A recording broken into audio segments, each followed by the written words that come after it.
Way live from the lower bottoms of West Oakland. This is Revolution. So today I have a fun one. Every Tuesday night, I've been trying to advertise it after the shows. Every Tuesday night we do a live stream. And one of the first presidential candidates I had on the show was Gloria La Riva. And we've kept in contact. And she checks on me periodically from time to time. She's a wonderful person. I have been admiring her career for some time. She's an OG in this leftist movement. And, you know, she stopped her campaigning to do real deal activist work and humanitarian work. And the whole time she was out, her goal was to grow a stronger left movement. And the show that you're going to hear, it starts off with a clip of Gloria and another member of her organization, PSL, Party for Socialism and Liberation, in, I want to say, South Carolina. And she's explaining to a young man how socialism can actually help out his situation. How a left movement he needs to be a part of can help out his immediate situation. And I also had Dr. Asatar Bair, who's also been on the show, who we're going to do more things with in the very near future. So I'm very excited about that. But this was a fun show. It's a what's next for the left. You know, the election's over. The election took up a lot of the oxygen in the news sphere. Even people that weren't really into elections, that had constantly been doing, you know, other sort of advocacy work, even, you know, they got swept up in the election. And then what made it worse was talk of a coup. So as we try to organize these left movements, it's so hard when people like Donald Trump just suck all the oxygen out of the media sphere. So this episode, this show, was really about how we build movements and what's left. What's next for the left. So take a listen. There is a link in the description of wherever you are listening to this show for the YouTube channel, the Facebook, and the Twitter, where we do these live streams. So simultaneously, 6 p.m. every Tuesday night, Pacific Standard Time, we do a live stream with different guests and different topics. So this topic was post-election, what is next for the left, with Gloria La Riva and Dr. Asatar Bair. So the episode starts with Gloria and some of her people from her party, PSL. They see an eviction going on, and they are trying to stop an eviction. So as you hear some trucks and loud noises, that's what it is. They were trying to stop an eviction.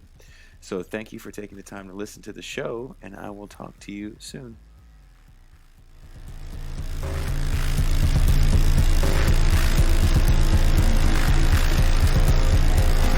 Basically everything that's on here is really is to help my community when I look at it.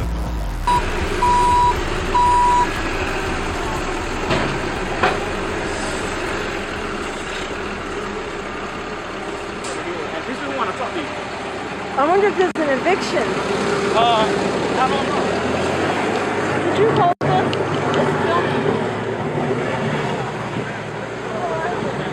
How you doing? Okay. How you doing? What's your name? Paul. Paul, nice to meet you. What we are is we are a socialist party. We believe in struggling together for these things. Because no politician will give it to us. We have to fight for it. Just like the Black Panthers did it Right. 50 years ago. Right. But now it's everybody, black, white, Latino, women, men, like you say, LGBTQ. Everybody has to fight together because we all have to have housing, right? Right. Cancel the rent. We all need an income. I was looking at that. You see what it say, bro? It say council rent and mortgage, no evictions or foreclosures. Yeah, that sounds good. That sounds good. That's gonna be hard. That's gonna be hard. Yeah, that's gonna be hard. That's the thing. We gotta fight for it. Yeah, we gotta fight This for ain't it. gonna be easy. We gotta bring it to them boy fierce. Like we ain't finna back down from that at all. Period. Yeah. So as long as that's why we're trying to get. I mean, I could fight for something like that, because I mean, the poverty rate, it wouldn't be so bad with stuff like that. Right. If we boost the minimum wage and everything that you said here is like basically what we fight for and what we talk about, what we stress about. From the reparations to the equality for everybody, for the LGBTQ community. Yeah, my brother, he's a part of that community. Some European countries, they've been paying people an income ever since the pandemic started. Right.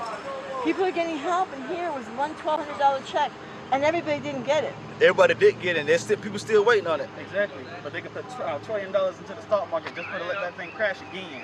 Right. So it's just like, they got that money. They got that money to put into the military infrastructure. They just gave the military more money. Exactly. They just put all that more bread into the military, money that could have went to us. There was like, they had money set aside for the CARES Act that was supposed to help the community. They took that money out of the CARES Act to go buy more guns and weapons and stuff to go ahead and kill other people in other countries. Right. It's like, because they'll come to us about us doing crime, us selling drugs, us robbing or whatever, but they go ahead, they sending our people all the way to these other countries, rob them, they going to the they going all the way to the Middle East, protecting drug shipments, all that type of thing going on. Gotcha. Would you like to get emails from us? If Yeah. we keep in touch? Yeah. If you could do this, we have your name and your email and your phone number and your zip code. I think would help. Yeah. But we'll keep in touch with you because we're going to be doing a community struggle here about people's water being shut off. Definitely. Yeah. I just had to pay this is so crazy about my water, right? I just had to pay $2,100. Oh, I had a water bill, $2,100. Are you kidding? Yeah. Right now I'm fighting it. It's been going on since about a year, and now it's down to like I'm paying like it's like $400. Oh, Yeah. For what? A month? Yeah.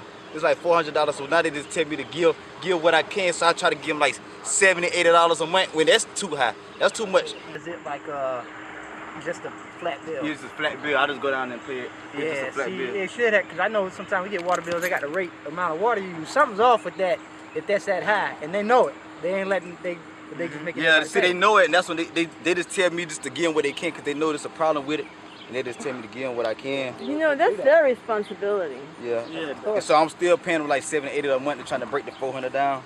Oh yeah, as you said, that's you work, every little dollar count, man. Every little dollar count. You're right about that. Every little dollar count.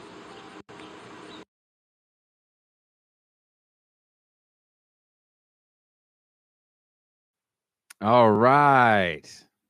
That was a clip from one of my guests tonight. She's an activist. She was the Party for Socialism and Liberation's presidential candidate. The woman I voted for president. Gloria La Riva. Hi. How you doing, Jason? I'm doing all right. I met this wonderful woman quite a few months ago. She came on the show a while back, and we had a great talk. She introduced me to even more people because that's how she does things. And we have stayed connected through this time. And being the wonderful, kind heart that she is, she checks up on me every so often to make sure that I'm okay. And I just want to say this on there in front of everybody. That means a lot, because not everybody that you talk to that's promoting something bothers to check on you periodically to make sure you're all right. And she, to say motherly is an understatement. She definitely yells at me about, you need to file for the unemployment and get your money. You need to get your money, Jason. Did you? I did. I have to wait now. I've been waiting for some time, but your periodic messages mean a lot to me. So thank you very much. That means a lot to me. Can you hear me? Yeah. Okay. No, okay. yeah. I was on the wrong browser. Okay. And now we're all here. And also we have all the way live from Riverside, California, economist extraordinaire, also recently on the show, Dr. Asatar Bair, Marxist economist, or should I say communist economist or Marxist economist? You can say either one. I don't like when people say that I'm have socialist inclinations or something like that, then I'll just say, nah, man, I'm a communist. But yeah, Marxist, I'm not going to take offense. Fair enough, though. Unless it doesn't go far enough, that's. I'm really glad to have you guys on here. So the election is over. There's a bunch of shows of people that are so scared about a Trump coup and a GOP party coup. Me personally, I don't see that happening, and I don't know if we're going to get into the coup right now. But my bigger question is, for the left, what is our next step? So many people said, well, if we can't have Trump in office, he's a neo-fascist, he's an authoritarian, we got to have him out of office. You can push Joe Biden to the left, you can fight neoliberalism, but you can't fight fascism. So I will direct this to Gloria, who we just showed organizing in South Carolina. What is the next step for us on the left? Well, I just want to say also hi to the other guest, Dr. Bair. I'm looking forward to hearing you. Well, you raised something in the beginning just now about people characterizing either president or the party. And really, what's taking place right now with Trump, he knows that he totally lost, but he's really a con man, and he's involved in a con game. He has a super PAC that he's collecting a ton of money right now by talking about save the vote or whatever his game is. And he gets $5,000 off the top of every donation that's larger. It's what he's always been about. But what's really unbelievable and disgusting is the head of the Senate Republicans, and then you have Lindsey Graham and all these other Republicans who are refusing to recognize that Biden won. In order to, they're hoping that they will be able to have enough of a fight to win the 2 senatorial runoff seats in Georgia. It's amazing how Georgia has become the centerpiece of this struggle. First of all, having voted Democrat instead of Republican. And yeah, we know for us, there's very little difference between the two parties. I think this year was marked by the end of 4 years of an extremely racist, white supremacist, just horrific man. In addition to his politics or lack of, was his megalomania, where everything was about him. And I consider him criminally responsible for having led so many people to their death, not only by refusing to take a national approach to what we need. Anybody in this country knows what we need, but by lying to people and being a spokesperson for those who voted for him in 2016, leading them with lies about jobs and about open up the economy, when in fact he has caused the economy to be prolonged in this disaster by not working to flatten the curve. And yet, I think that there's a lot of hope. There was a lot of celebration the 8 days after it was clear that Biden had won. And yet, when you look at what's taken place in these days, even before the transition, it's going to take an enormous fight and a refusal by people to accept promises from Biden. It's going to have to take the activism that we're already seeing now. Protests for immigrant rights.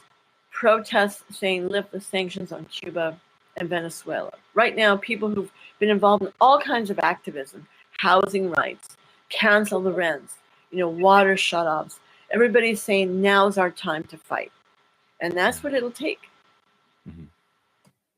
Absolutely. I think, there's some good things about the pandemic. You might want to turn your volume down a little bit. You get an echo. Oh, all right. Let's see. On my your speakers. Is that any better? A little bit. Let's see. Now it's perfect. Okay.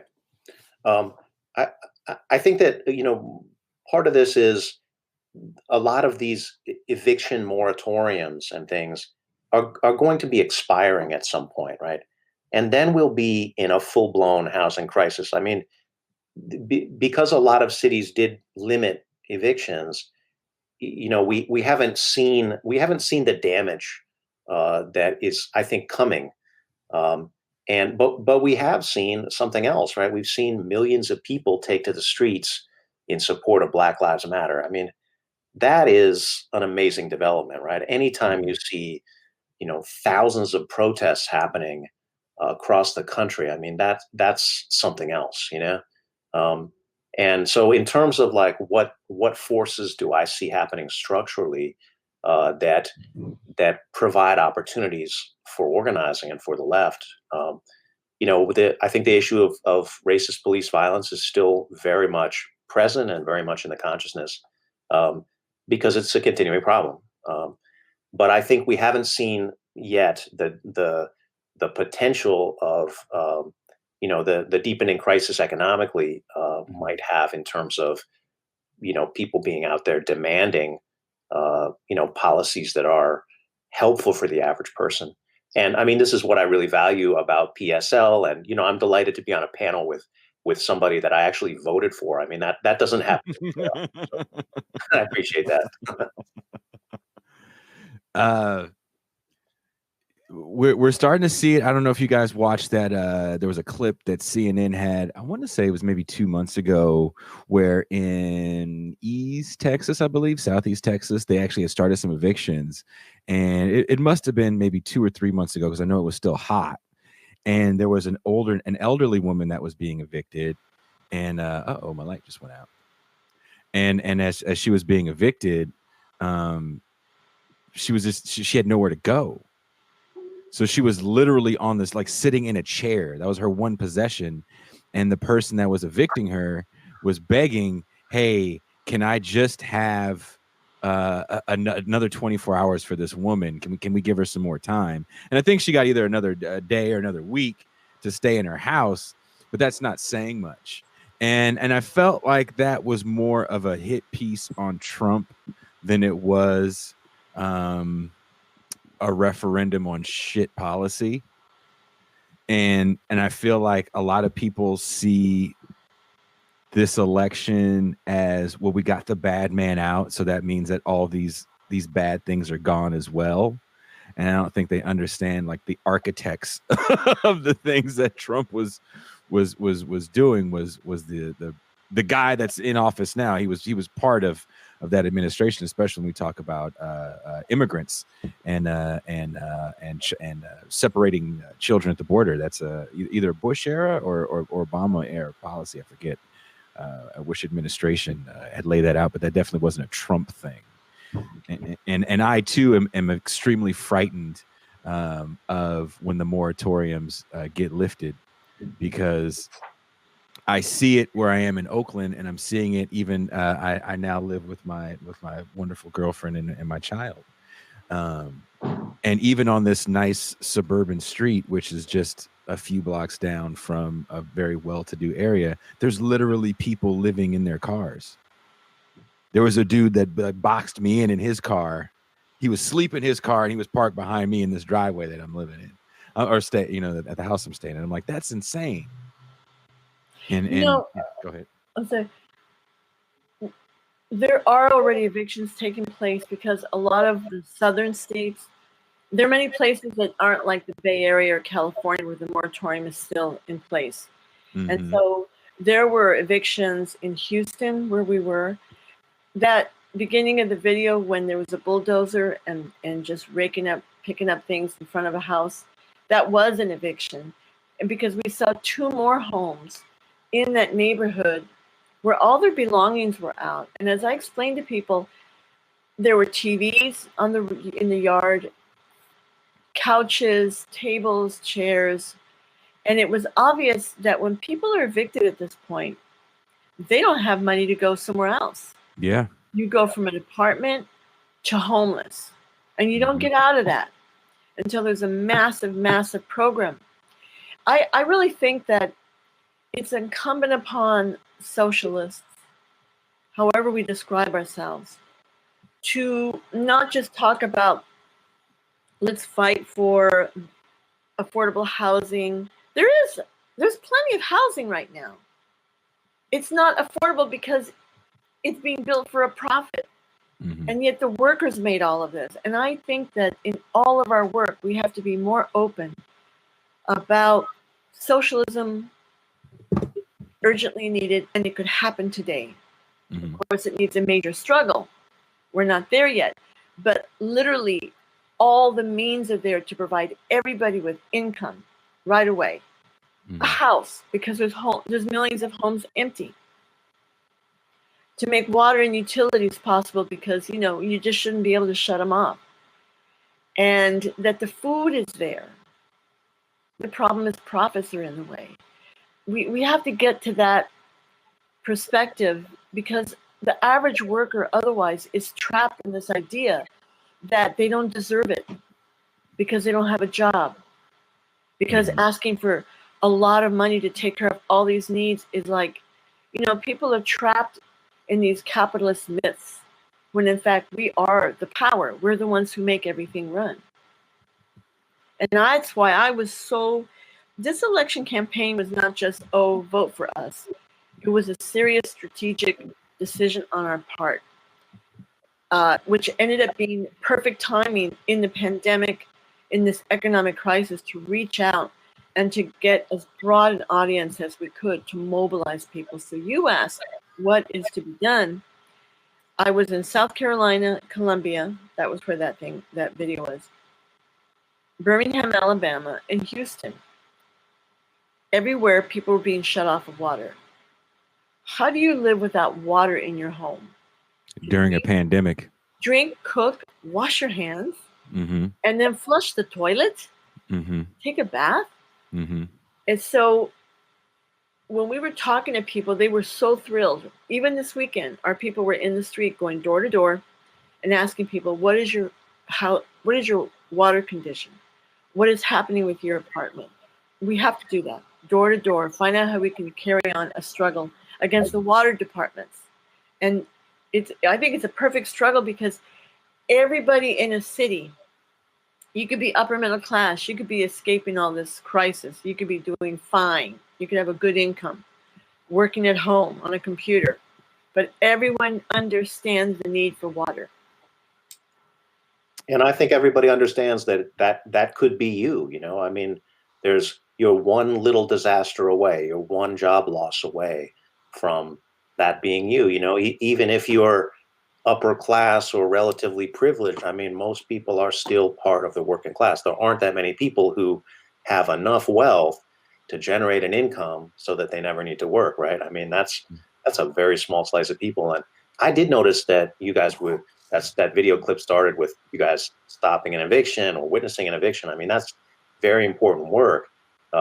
And I think, for a small group of politically minded lefties, then yeah, you can talk about socialism or communism or Marxism. But, for the average person, I think you just talk about the policies. I think you just talk about, like you were saying, no one deserves to have their water shut off. No one deserves to have their stuff put out on the curb.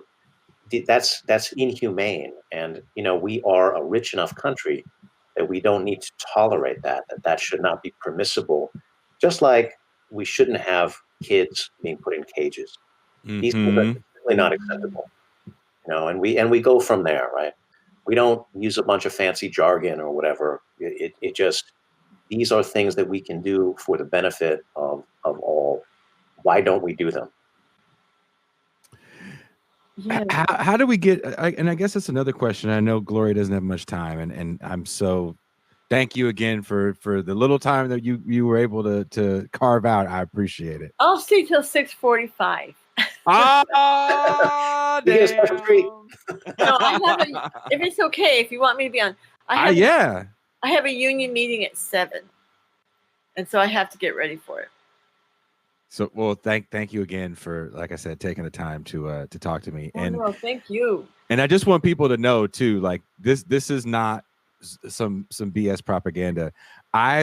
So after Gloria and I talked, and I'm sure if you've watched the stream before, then you've heard me talk about this great thing that finally I got off the ground, or getting off the ground. It's called Revolutionary Histories, where we're going to have these animated short histories. And Gloria was the thing that was able to get the whole project sold, because she had agreed to do a short history on Chavez and Castro. Can I see it? Yeah. Okay. Yeah, I just. But she was so busy organizing and going out to places that was getting no media attention whatsoever. She was in a flood zone in Lake Charles, Louisiana, and a lot of people know where Lake Charles is. It's like on the eastern side of the bottom of the state, and they got wiped out with a horrible hurricane. And she stayed there. You were there for what, like a week or so? We were there for several days, and then we went back a week later to help them organize a demonstration. And we were very much in touch with the evacuees in New Orleans. We have people there, but we need more people there. You know, this is just one disaster. They got hit again in Louisiana 2 more times. Yeah. And then we got to think about the people abroad. They just got hit by a Category 4. It was almost a 5, right? Mm-hmm. In Nicaragua and Honduras. They just got hit a few miles away 10 days ago. This is global warming. This is our fires in California. It's like we have got to put it all together in how we talk to people. And we have to keep producing media. My party's been producing new media programs. You have yours. This is very important. We have to keep expanding those audiences, keep projecting our perspective of fight, and also to just remind people it's only up to us. One question I really liked asking audiences was, can you tell me, do you know which politician had raised the issue of $15 an hour to make it a reality partway that made people realize, yeah, $15 an hour is just, it's necessary, at least. And people go, Elizabeth Warren? And of course, Bernie Sanders. And I go, no, not one politician would risk their career to say double the minimum wage. Because people go, a few years ago, we'd say $15 an hour. People go, that's kind of high. And those people needed $15 an hour. But then once the workers went out there, went on strike, McDonald's, Burger King, Walmart, it was like, yeah. So things seem impossible until they happen. And then they were like, why didn't it happen before? And talking about politicians, just about every metropolitan city said, oh no, okay, you can have $15, but we're going to phase it in over 5 years. Yeah. Then you'll need $20. Yeah. And that's where we are now, right? Yeah. 15 is already a little bit dated. But yeah. I remember the living wage movement, and I remember when that Fight for 15 slogan came out, right? And you're quite right. That came from this movement. That's an aspect of the labor movement.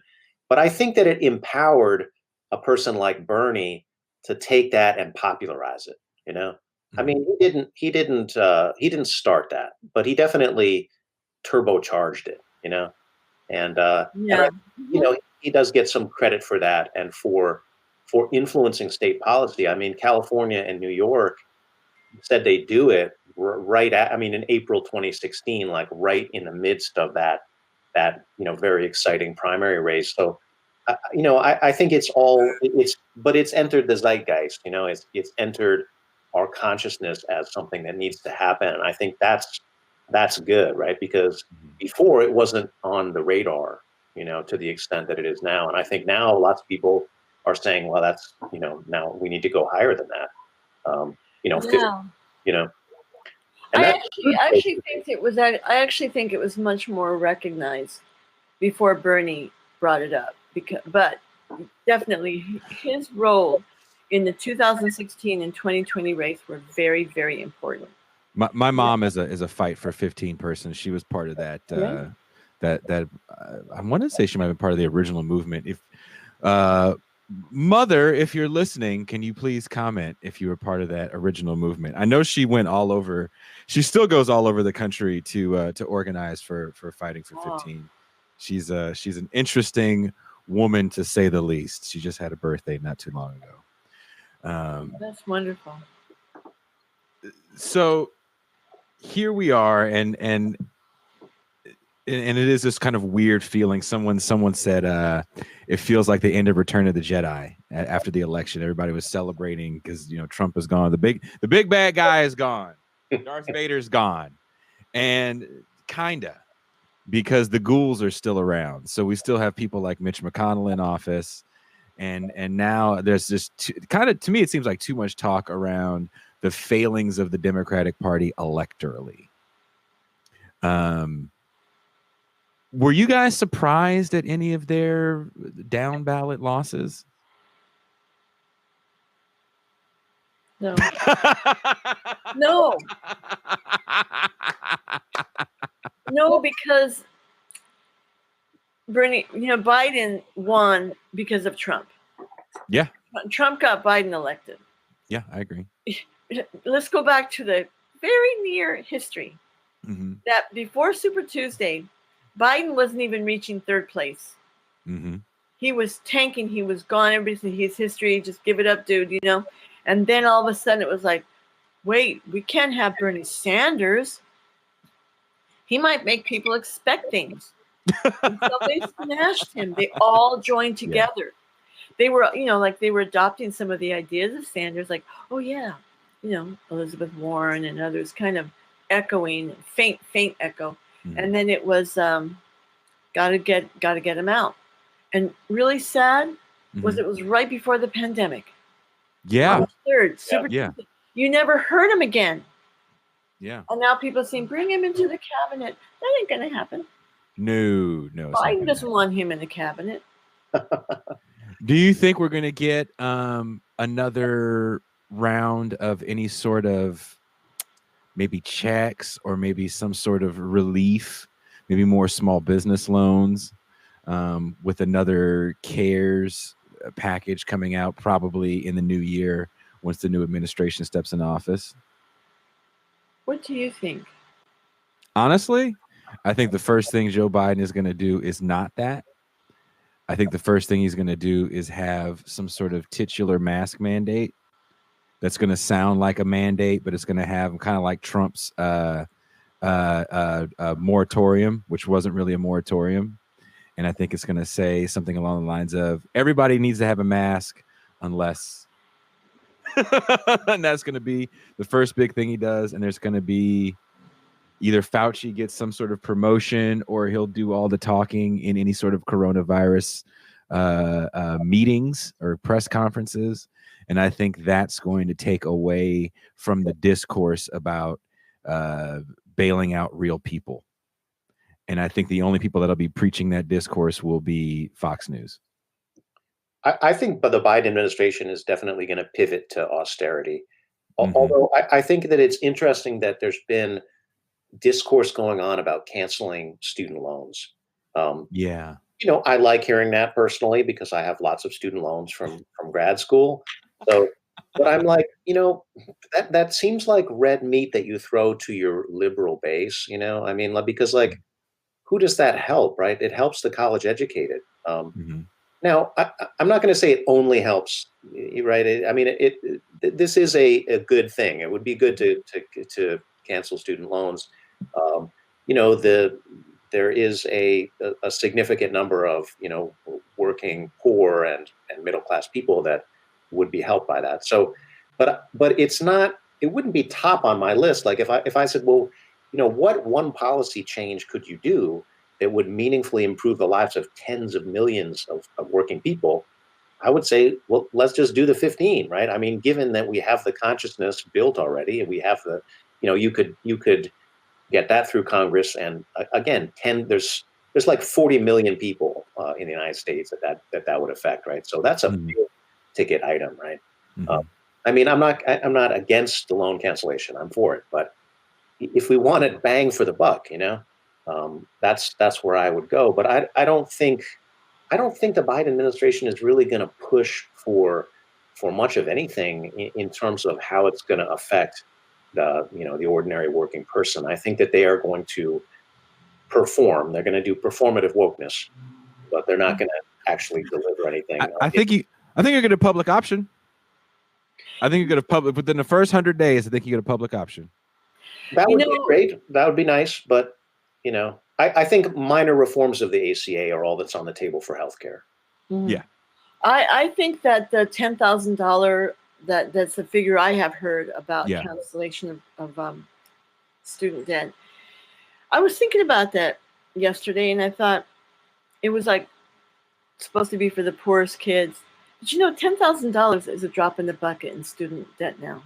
Mm-hmm. And the other is that middle-class families, those who don't qualify for student aid, they bankrupt themselves, the parents do. Because it's the idea you have to pay a lot of money to have a good education. You have to put yourself in debt for your kid. Mm-hmm. There's no guarantee of a job. I think it's just this $1.6 trillion debt at the beginning of the year has ballooned. And it's an easy crumbs to give. The pandemic, I don't think that he can effectively squelch this so-called rebellion by the right wing, by the Trumpers, but also a lot of workers who are like, I need my job, open up the economy. Yeah. They're trapped. Yeah. You can't have an effective fight against a pandemic, which I think leads a lockdown, unless you give everybody an income. Mm-hmm. Now, if the Democrats had the majority in the Senate, let's assume they win, are they going to fight for that? Because they got the power now. If they have the power in the House and the Senate, are they going to do it? Mm-hmm. It's been this excuse for them in a way. You have to take on the banks. Well, Biden is a banker's banker. Biden comes from Delaware, Mr. MasterCard. And which, of course, benefits from student loans. So, again, we're talking about the fundamentals of this system and how much of a struggle is needed. It's possible. Look at the 30s. It took a few years before things finally took hold, and the strikes and the thousands of strikes, wildcat strikes, until the right to unionize, until Social Security. And we're going to need that kind of a push. But I don't think it'll come from the president. I think he'll raise expectations. He may raise expectations. Now, if the Republicans win the majority of the Senate, back to the same old thing. We're going to have to, everybody shut up. Don't be talking about socialism in the Democratic Party. We got to get elected in 2 years and 4 years. Mm-hmm. Well, the quote unquote squad is expanding. Cori Bush and Jamal Bowman and Mondaire Jones and who else got elected? I think DSA won like 70% of their elections that they were running people in. So I feel like the word, and you guys are OGs. You guys have been saying the word when you were definitely losing jobs and nobody was putting you on. There wasn't this much left media 5 years ago. Do you feel that socialism, communism, Marx are less bad words today than they were even 5 years ago, let's say? I would say, yeah. I think that a lot of the anti-communism of that really began in earnest in the 40s, and it's continued to this day, but it's much weaker. It doesn't feel as salient or as relevant. Maybe it's not as present. I'm not sure, but it's not as strong for whatever reason. People are educating themselves, and I don't think that they're willing to take that kind of very surface level propaganda. Stalin and Mao or worse than Hitler type of stuff. I think once you look into the history yourself, you start to see well, gosh, the narrative that I've been told is not at all true about these countries. Um, but even so, it doesn't matter, right? Because I think, just like Gloria said earlier, right, this is on us to achieve a better society and a fair economy. And I think people, especially young people, I think young people get that, and are like, look, don't give me a bunch of isms to tell me I can't do this, that, or the other, right? I mean, here's some policies which would improve the lives of millions of people. Let's do them, Uh, and I think alternative media is very much a part of that, because you have options to educate yourself, and just to be in contact and in conversation, to learn from people. I mean, we learn a lot from each other. That definitely didn't exist in the recent past. You really hit on something right there about people can look things up about socialism. We're getting so many young people who are joining, like a lot of young people are contacting us to join. Yeah. And when you talk with them or when you read their applications, they were searching on their own. At 13, 12 years old, 14, they were like, I knew the system didn't work. And many who grew up in conservative households in the rural parts of the country. It's amazing. Missouri, Arkansas, Mississippi. And so I started to look things up. Or I got involved in the Bernie Sanders and I was really disillusioned. And so I looked for real socialism. I'm reading you know how many kids are reading Marx and Lenin? And I'm like, not an easy read. I mean, it is not an easy read. And I'm like, do you understand it? And it's like, I'm trying. It's really exciting. Now, these are youth who tend to be, they have the computer, they have the experience of internet, they're skilled.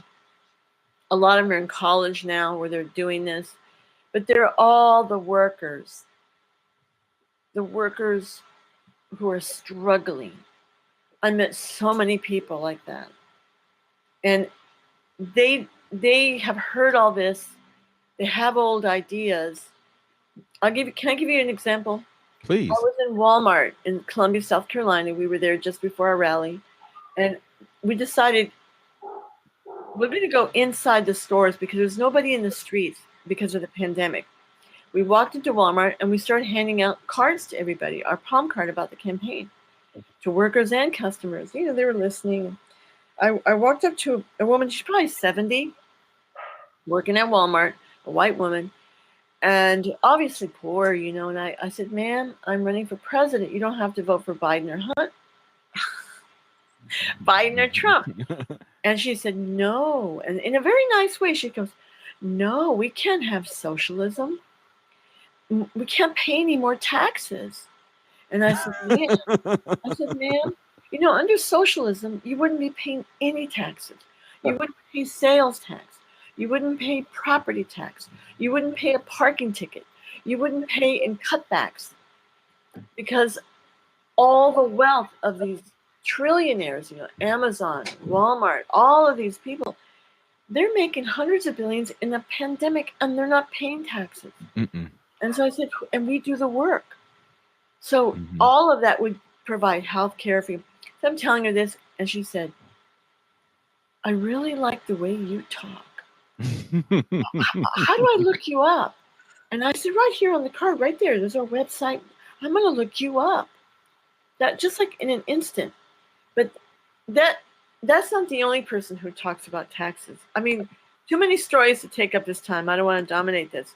But it really hit me how many people are captive, who are poor. And, actually, these are people who actually are the ones who don't actually pay that many taxes, but they don't have tax credits, that kind of myth thing about tax credits. They're people, of course, taxes in their income, it takes a bigger chunk, but it's that thing about tax. It's that mantra, taxes. Taxes are too high relative to what we get from the government. Yeah, we don't get, no, it's true. We don't get anything, but real criminals. Conservatives to dominate the anti-tax discourse. We need to take that issue, because we could get a lot more, in terms of social services for a lot less money. I mean, one of the great things about the defund the police movement that's come out of the BLM protests and so on is people are starting to be like, defund. What do we actually spend on police? And then it's like, we spend what? Oh my, 25 to 40% in a lot of cities. That is insane, right? Like, no wonder we can't get cities to actually do anything, right? Because they spend a huge amounts of money on a highly militarized, force, right? The police force. Yeah. And then when it comes to like, what do we really spend on the military? The Department of Defense budget is only the beginning. I mean, military spending is hidden in all of these places throughout the federal budget, right? So imagine the possibilities, right? If we could free up some of that money, we could cut taxes, as you say, right, and deliver the goods in a much more comprehensive way. And tax the rich. People don't realize that nuclear weapons industry is not in the defense budget. It's right. in the Department of Energy. So I really hate to do this, but I need to leave. And it's been wonderful being with both of you. I really enjoyed the conversation. Gloria, thank you so much. I appreciate your friendship and everything that you do. And Phoenix, you want to say bye to Gloria? No? Okay. He's stressed out. He's 2 years old. The one time you want him to interrupt and he's not doing it. Oh yeah. He's like, oh God, again, Dad. I see a chat here, tax the rich. I say expropriate the rich. All this rockets going up in space, Elon Musk and all their toys off people's labor. Yeah. Anyway, bye, you guys. Thank you so much. Thank you, Gloria. Take care. Take care. Oh, that was awesome. Phoenix, Grandma's here. He doesn't care. My mom wants me to tell my son that she's here. He doesn't care. He doesn't care because he is watching his favorite show, hanging out with his mother, and he gives no fucks about what I'm doing here right now. Is that your mom on the chat there? Was that Phoenix? I'll come on. Yeah, that's my mom. Everybody add my mom on your social media. She's actually kind of funny. She really is, and she's an activist. She's a badass, but at the end of the day, she definitely is a mom / grandma. So it's not like she doesn't complain to me about shit that moms complain about, right? Right. That's all part of it. Doctor, yeah, she says yes, right? Yes, she does. She's ready to yell at me right now. I haven't even done anything.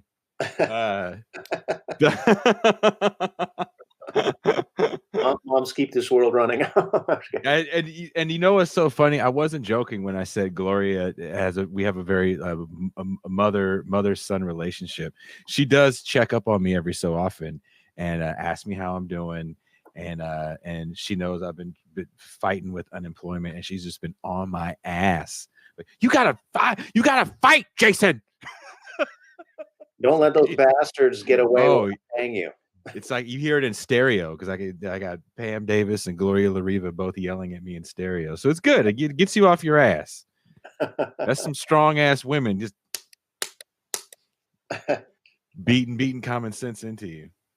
Isn't it crazy to see Marxism trending one day and then Karl Marx was trending today under K-pop of all the things. I didn't get that. Yeah, under K-pop. That's apparently what set it off. Was that didn't make sense to me. But I was trying to take advantage. Twitter to me is like funny because some of the shit people say is funny. Oh yeah, it's hilarious. And following you on Twitter has been like, it's been an experience, Dr. Bair. Because you definitely, it's a trip, man. So if you don't follow Dr. Bair on Twitter, we got to put your Twitter handle up there right now. I'm going to put it up before this is over. See, look, here's somebody who said in chat, K-pop fans were saying Marx is sexy and that he was sexier than some K-pop star and, the young Marx, the old Marx and whatever. Really? Nice to meet you too, Mrs. Davis. Thanks for coming on the chat here. Oh, every week, man. Every week to talk shit.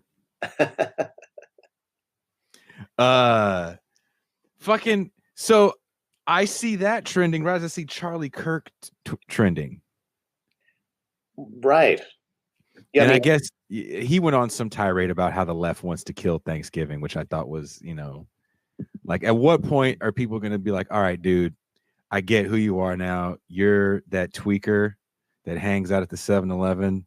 That's always got a weird conspiracy theory. And your first thought is, how do you still have a cell phone to watch YouTube? Like, that's who Charlie Kirk is at this point. Like, he even looks all cokey. We need to study, though, because, the right has some very effective trolls and propagandists, Mm-hmm. I mean, these are people who are experts at getting attention. I mean, yeah, they don't get attention for good reasons usually. But, like, to think that people are going to be largely swayed by reason and logic, I'm afraid that's naive. Like, people are swayed by jokes. People are swayed by, being yourself, being authentic. And I mean, that's one of the like fun things about social media, right? You can get on there and like, tell a joke or whatever. I mean, I didn't realize that there was an interest in this, because I come from academia, right? And in academia, you kind of hide, right? You don't go to everybody and be like, damn it, I'm a Marxist, like you try to be like reasonable and, hey, I'm the kind of person you want to hire and give tenure, right? I mean, that's what you do. You get used to hiding, and that is what it is, right? I mean, we all make compromises, right? But I don't think, I don't do that on Twitter, like, I think I let it all hang out, and there's something liberating about that, right? Like, does everyone love it? No. I mean, people will step to me. I've never lost a debate on Twitter before, of course. So people come. Okay, so this is what I was trying to say. All right.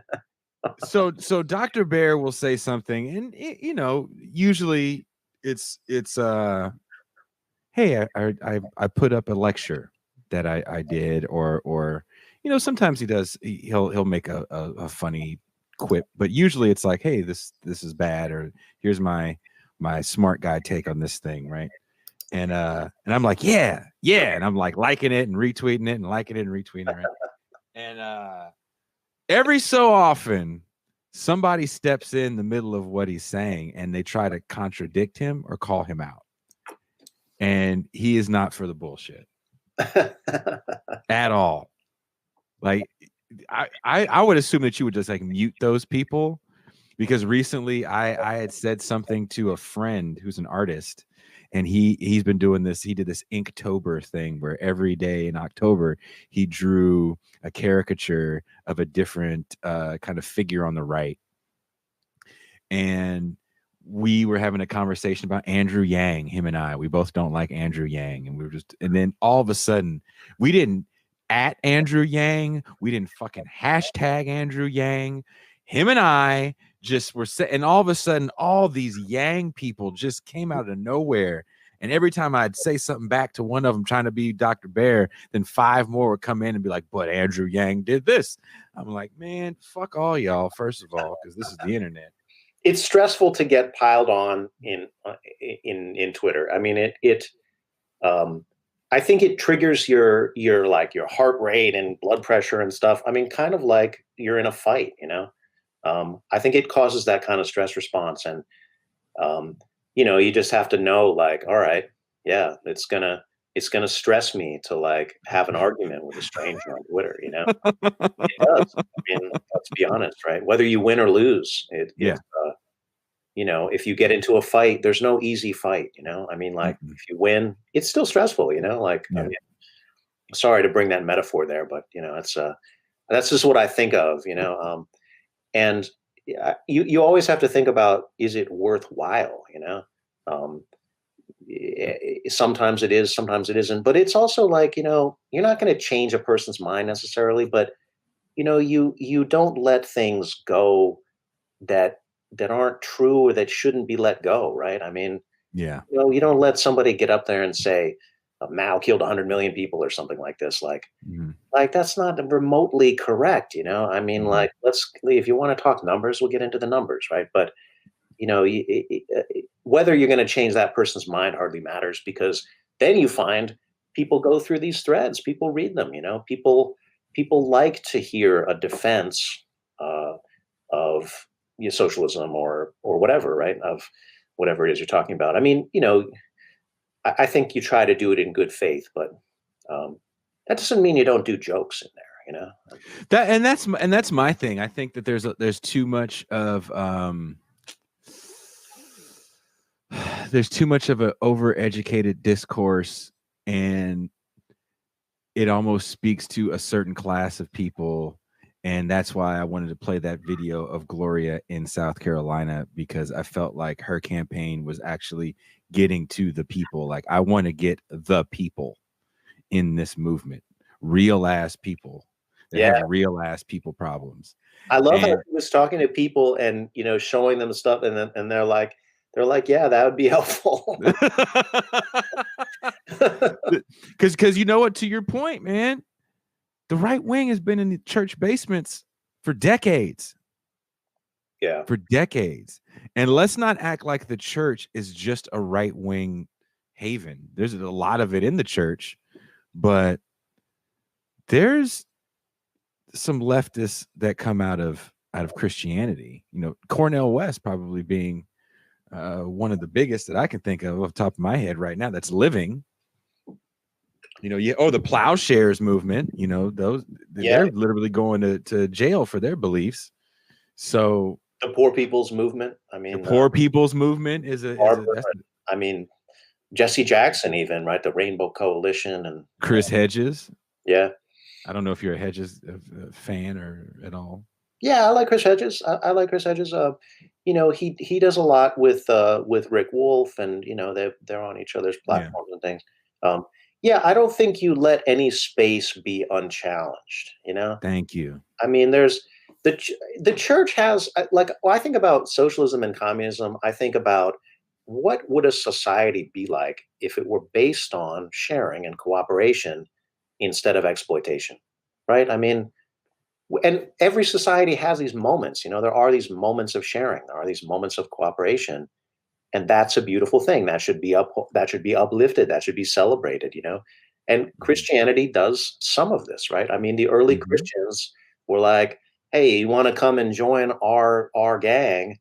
You got to leave. You got to sell off your riches and give it to the benefit of the community," right? I mean, there's some really heavy, you know, communal messages, and you know, like this person said, liberation theology is an attempt to, you know, investigate that and get serious about it. You know, there's also attempts to make Christianity seem more pro-capitalist, or, you know, it has a lot of roots of being pro-feudalism, you know. I mean, that's a lot of the history of it. But, you know, it's like every religion is a mix of messages, and, you know, we should be focusing on certain ones of those because, you know, that's a space that, you know, we can contest, that we can, you know, speak to. There's a great book. I don't know if you ever read it. I think the author's name is James Cone. I always want to say Roy Cohen. James Cone. The Cross and the Lynching Tree. I haven't read it. Ooh. And, you know, he was a socialist theologian as well. He passed away, I want to say, last year. Oh, man. It's a great book. I'll have to have it next week on my recommended book segment.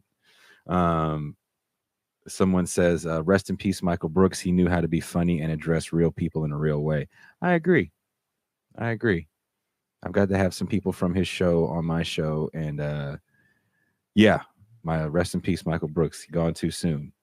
Since we've got Yang up and the UBI and whatever, since this is in the mix a little bit in the comments and stuff, I wanted to say the UBI is a good idea and should be part of socialism in the future. But it's not the only thing that should be done. And it's not even necessarily the first thing that should be done, you know? So I feel like I've got some sympathy for it as a plank, but I think it's also kind of dangerous because if you leave the basic structures of capitalism intact and you do the UBI, I mean, that's just like putting a Band-Aid over a gunshot wound, you know?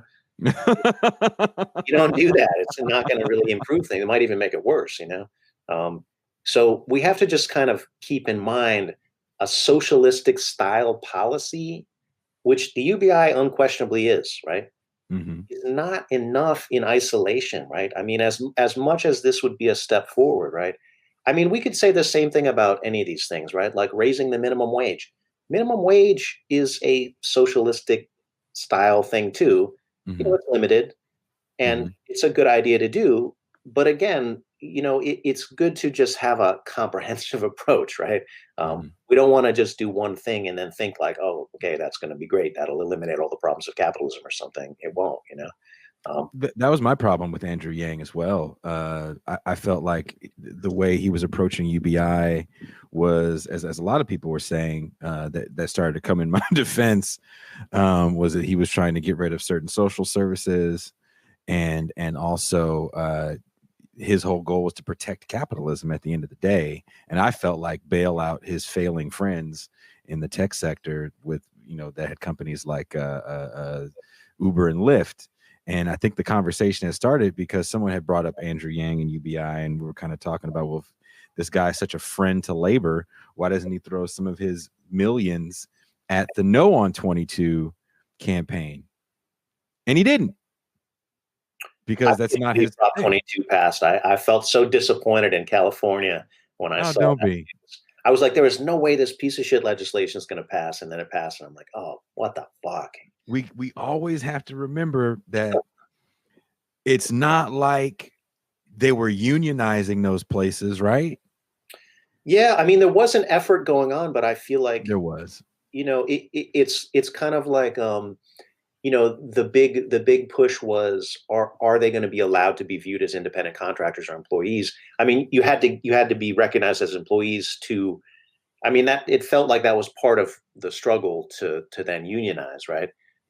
I mean, you can unionize independent contractors as well. I mean, the Screen Actors Guild is actually a good kind of example of that. But the bill that had passed that was going to give them certain rights, one of the caveats in that bill, AB 5, was that you couldn't unionize. So you could have all the labor rights as an employee, but you couldn't unionize. And that wasn't like why those drivers voted against it. It was the fear mongering of, if you become an employee, your worst fear comes to life. So if you drive Uber because you worked at Walmart, or you work at Walmart, or insert shit minimum wage or slightly above minimum wage job here, and you drive with one of these services, they were telling you that, okay, well, now it's going to be like a regular job. So you're looking at it from the perspective of, now I got two shitty jobs. Like, this job sucks driving this car, but I've been sold the lie of independence and entrepreneurship. Right. So you're fucking up my fantasy, man. Yeah. I'm reading all these inspirational quotes every morning. I know, hustle culture and all that. Yeah, I really feel that was. Well, you're here in California. I don't know how disconnected you are, if you only have like a phonograph player in your place. And I would like to get a phonograph player again. That takes me back. I don't have a record player. Do you do vinyl? I mean, you know. Hell no. No. My mom is listening right now. I ruined so many of her records. I feel like having vinyl these days is almost like a rich person's pursuit. Fuck yeah, it is. I wish I was rich enough to have a vinyl collection. I don't think I am.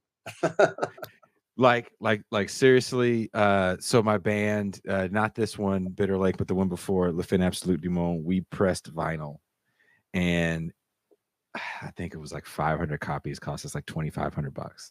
Wow. And we had to wait like 8 months for it. Damn, that's expensive too. Yeah, and you're sitting there, you already paid the money, and you're sitting, and then we toured on that record for probably a year and change, and I had swore that we sold it all. And as I'm cleaning out the studio that I'm leaving, I found a box of like 20 records. Dude, I want one of those records. Something for being on a show ever. Please. Yeah. Dope as hell. Okay, so a quote, a comment here about Walmart and Amazon unionization.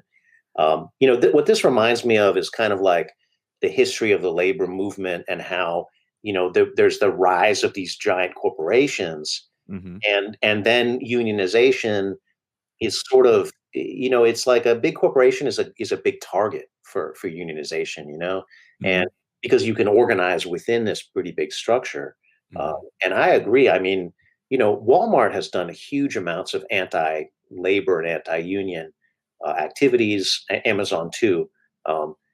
These are hard places to unionize, but a lot of times, it's like the hard-fought gains can be really special. Like because if a seed can be planted on that soil, it could be planted anywhere. I also feel like it's kind of like getting people to the point where unions aren't a bad thing. That Hoffa biopic did not paint unions in the best light, and there definitely is a lot to be said about the Hoffa years and organized labor, or even organized labor post the New Deal. Yeah. But I think a lot of people that came into unions after that time that don't really have, they didn't get those great big gains that people got during the Hoffa years. As far as union labor, they're like, man, these people just take money on my check. And I think because they never worked in a really bad non-union environment. Like I was in the Gulf of Mexico in a non-union environment, and that's a frightening place to be. People die there, and no one gives a fuck. Yeah. Or you've never worked for a really strong union. I mean, like at RCC. RCC has a faculty association, a faculty union. It's probably the strongest union of any place I've ever worked. I mean, it's unbelievable. And it's just because we've had a few, faculty members who fought for it tirelessly over a long period of time, and that's almost like an accident, right? Like if you didn't have that, then you have a weak union, and what do weak unions do? Like they collaborate, with the administration, with the bosses, like when it suits them, they play favorites, they do cronyism, they do various forms of corruption, and it's not helpful to the average worker. I mean, it's still better than not having anything, right? They do provide some protection, but when you have like a really strong union, I mean, it's like night and day, in terms of you feel protected, you are protected on a very fundamental level, and you have an organization that's advocating for your interests night and day.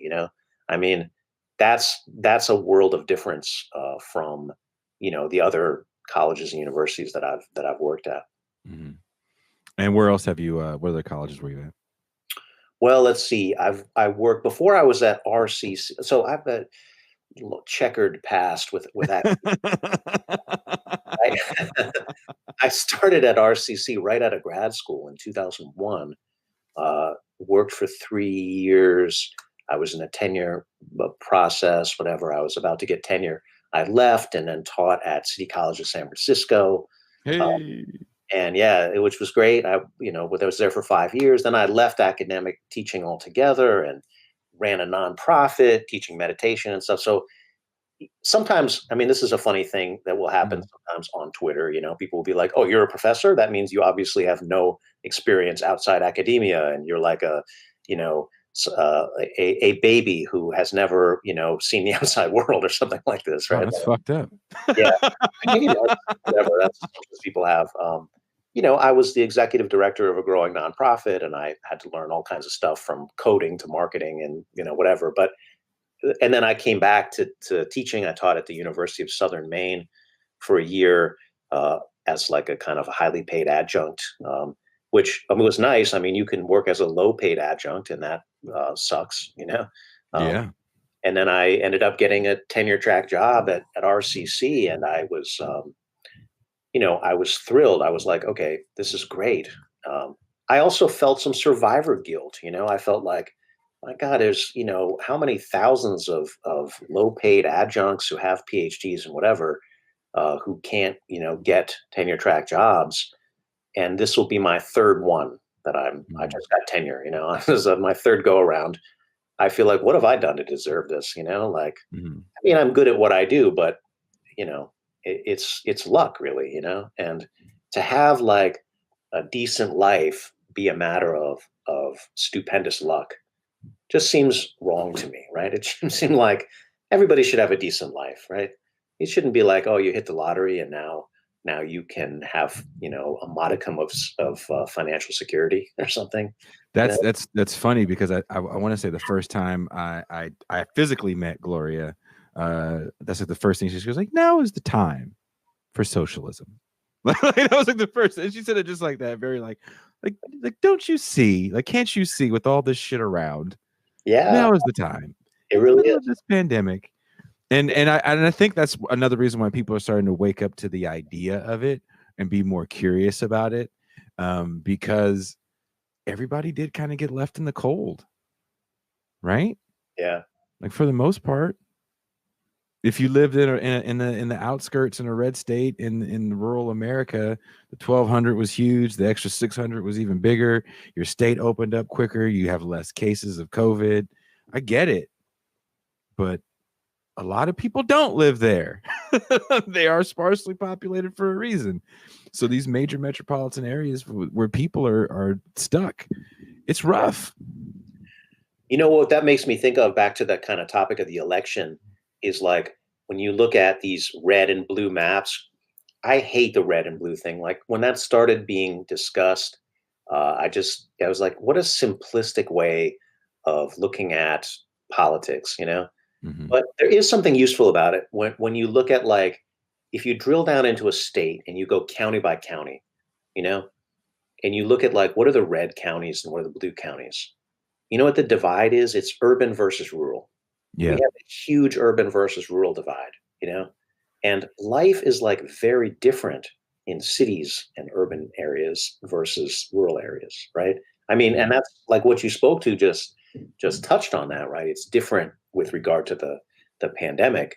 I think now we're at a point where the penetration of COVID-19 is far greater in the rural areas. And, we're seeing a lot more cases in those areas. But that's the huge divide, and I think in rural areas there's a sense that people are like, what we're doing is not working, Fuck the system. And Trump is a vote for fuck the system. It's not even a vote for Trump, and like, is part of it racism? Sure it is. This is a deeply racist country, right? I mean, that's for hundreds of years, right? I mean, that doesn't go away just because you have more college educated liberal whites, right? I mean, that it doesn't go away at all, right? I mean, so, racism played into it, sure. But I think the rejection of the status quo is really the thing that we need to take as an electoral lesson, if there's any lesson here, right? And that's it. But isn't that the opposite of what all these talking heads are talking about? Yeah. Right. The talking heads are going, well, it's because AOC said socialism. It's because of this liberal faction of the Democratic Party. And it's because they didn't embrace certain things enough. It's like, look, no one listened to Trump. And I feel like it's because the people that talk the most on the internet, on fucking TV, live in either New York or LA. Yeah. And they're part of in a fucking bubble. Or 5%, or maybe even the top 1%, depending on who it is. And they left, if they're from the sticks, they left that place a long time ago. And they don't look back. I got to spend years in the sticks touring. Not in a bus, in a rental car at first. Then we upgraded to a van. And I slept on these people's floors. I some of them even took me to their houses of worship after shows. So interesting shit. But I saw that shit coming in 2015 when he started gaining some steam, and it was scary because he was the thing that the Republican Party had needed, and the Democratic Party hasn't had a charismatic figure since Barack Obama. I watched Barack Obama answer a question during a press briefing. I don't know why I watched it. It just showed up on, your YouTube feed, things show up. And the account that I have actually isn't for this show. It's actually for my old band. And so I was going to posting your video on, I'm doing all this shit. So this conversation pops up of Barack Obama answering this question.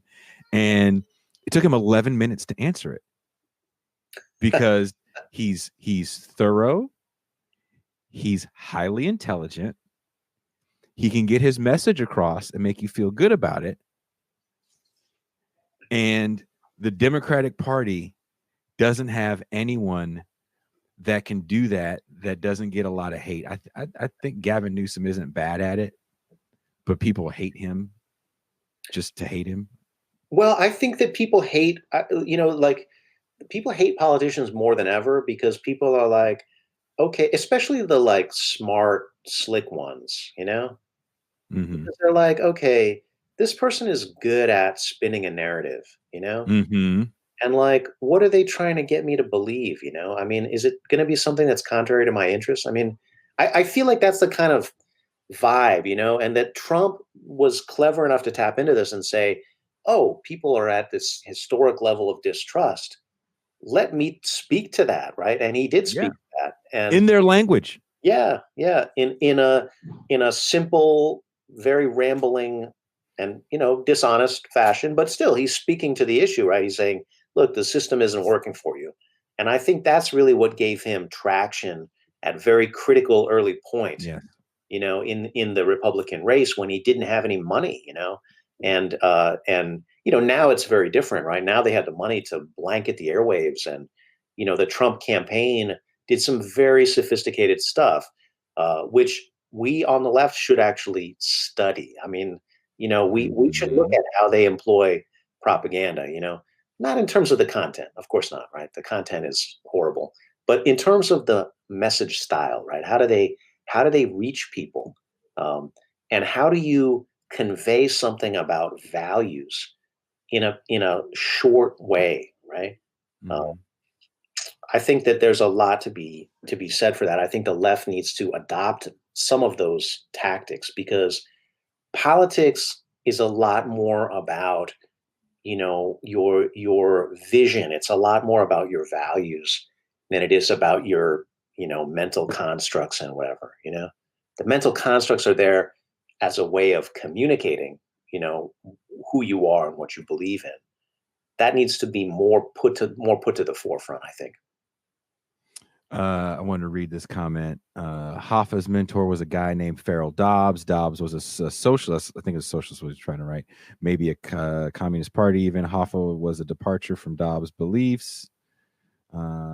Also, Bill Fletcher has a great book, Solitary Divided, begins with the change to win split. The book deals in part with the exclusive nature of unions. I think that attitude is a reason for the disconnect with the public and unions. That's from Mateo Pinkerton on Facebook. I haven't read that book, but I'm friends with Bill Fletcher Jr. and I've just been itching to get him on. Should I get him on? Matthew, I'm asking you, should I try to have Bill Fletcher on the show? And my mom says, our county graduated to the purple tier today. Hunker down, people, please wear a mask. California COVID-19 case count is over 1 million. We are second to Texas. That's frightening. Most media personalities on legacy media make 30 grand a day, more than I make in a year. Shit. No. How do we get on legacy media? That's the question. What do I got to say? Do I got to pull a Candace Owens? Because I can. Oh, no, don't say that, man. I have no problem saying the N-word. In the great words of Paul Mooney, I say it 100 times a day just to keep my teeth white. Candace Owens is the reason why Marxism was trending the other day. I mean, that one tweet. Oh, was she? What did she say? Well, she said something about how, because Harry Styles was wearing a dress. Oh, the feminism. Right. That was the tweet that set it off. So wait a minute. You're telling me that Marxism is about some dude in a boy band wearing a dress, like when he wrote all those effing books, right? When he wrote Das Kapital, there's volumes of that. The secret message and all that shit, what had nothing to do with like equality and exploitation. It was all about, I think at the end of the day, dudes just need to wear dresses. Yeah, I mean, we need to get more rich white guys on the cover of magazines in dresses. That'll. Like he saw that coming. Like that was her whole thing. Like this is all the way I watched. So I didn't know who Candace Owens was, and someone that I know shared a Candace Owens video. This was years ago, maybe 4 or 5 years ago, and it was a video of her at a college campus. And she was with Charlie Kirk, and it was a Turning Points USA, and it was Turning Points USA video about leaving the plantation. And her whole message was a message of how the Democratic Party has kind of done Black people wrong. What's funny about that message and the people that condemn that message, and I watched her actually on a panel maybe a year ago with like Puffy and Killer Mike and T.I., and her and T.I. went back and forth. The rhetoric that she was echoing was very reminiscent of 90s Black, I don't want to say liberation, because it really wasn't a liberation movement, but like what you would call woke. That's a lot of what it sounded like. Very bootstrappy. We don't need these people. These people got us on this welfare, and they're the ones that got us on it. We need to get off it. When we look in the streets and we see all these Black people fucked up, it's the Democrats that did this, right? And then they throw out some Malcolm X quote, and it's like, for a lot of people, it's like, fuck. What a move! I mean, to take that kind of Black liberation, Black nationalist spirit or style, and then apply it to like being a Trump Republican. I mean, what do you think Malcolm X would say about that? I mean, if he was on this panel, I think Malcolm X would have some curse words to say. Yeah, right. I mean, he actually does say a lot of good stuff about, liberals co-opting the movement and, all this stuff. I mean, and he has great stuff to say about socialism and the need for structural change, and that it's not just an individual matter. Of course, like Malcolm X and the Nation of Islam are big into self-reliance and, building your confidence and self-esteem. And this stuff is all vital. But it's not a good substitute for societal changes. And I don't think any one of those people would say it is, But that's the thing. The messaging gets all misconstrued. And if you even watch the Malcolm X movie, all of the socialism in Malcolm X is gone in that movie. Love the movie. If it came on right now, I'd watch it. It's a great movie. Yeah. Love the soundtrack. I haven't seen it for years, so I'm trying to remember, but you know what? Go back and watch it. It'll fuck you up. Okay, I'll do that. Like, okay, you said Boys in the Hood. Boys in the Hood, yeah. So everybody that's watching right now, I'm hoping I can get this episode done next week. I'm trying to arrange everybody on it, because this conversation I've been having on the low for a while now. Go back and watch Boys in the Hood. The shit is on Netflix. I want y'all to go back and watch Boys in the Hood. It is an advertisement for the 1994 crime bill. It starts off with the Black on Black crime narrative. That is the first scene of the movie. Well, remember that scene where like Lawrence Fishburne's character breaks it down and the gentrification? Yeah, right. Yeah. I mean, that was, it has its moments. Go back and watch that scene now.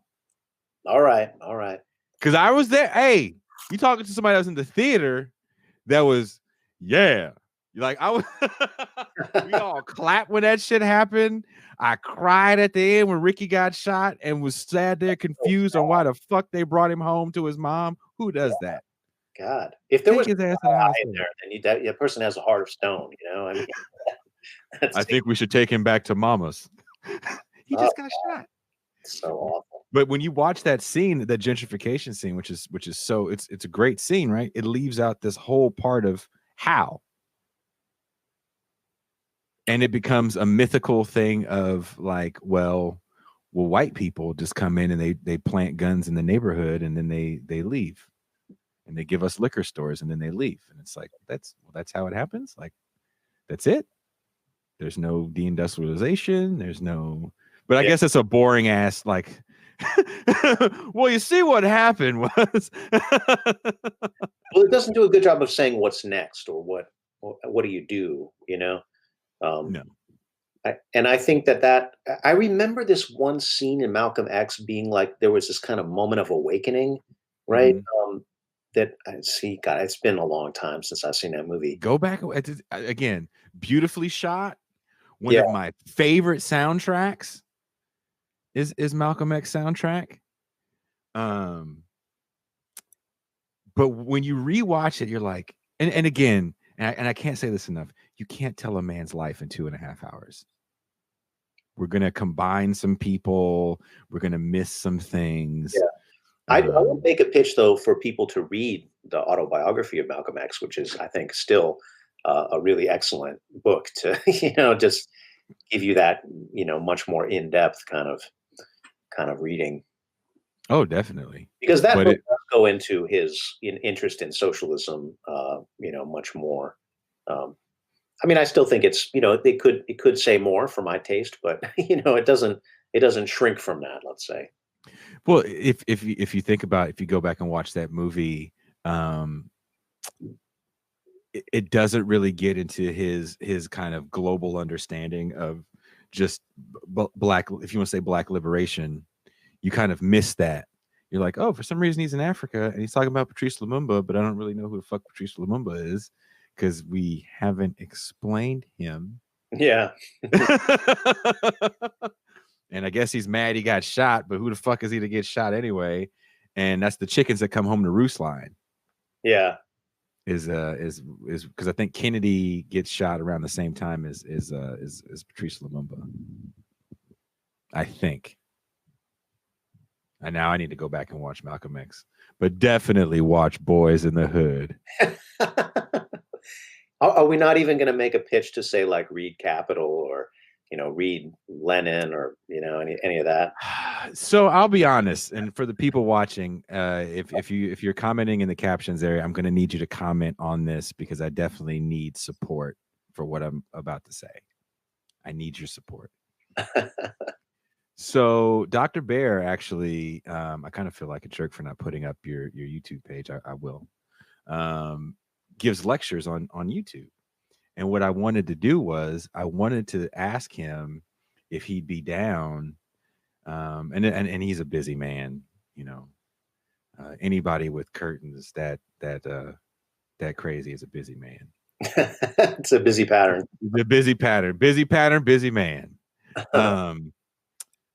To do little like, I already asked him to help come in on the animated revolutionary histories, but what I wanted to do was I wanted to ask if there was any way he could get into certain things because there's I don't want to say questions I have, but questions I have about Lenin and Marx, and I wanted to do like no more than like maybe a 5-10 minute little series where maybe monthly I can ask you to kind of extrapolate a Marx or Lenin lesson.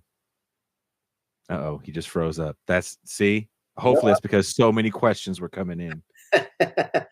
Yeah, I'll do it. I mean, you got to make time to educate the masses. I mean, that's the work right there.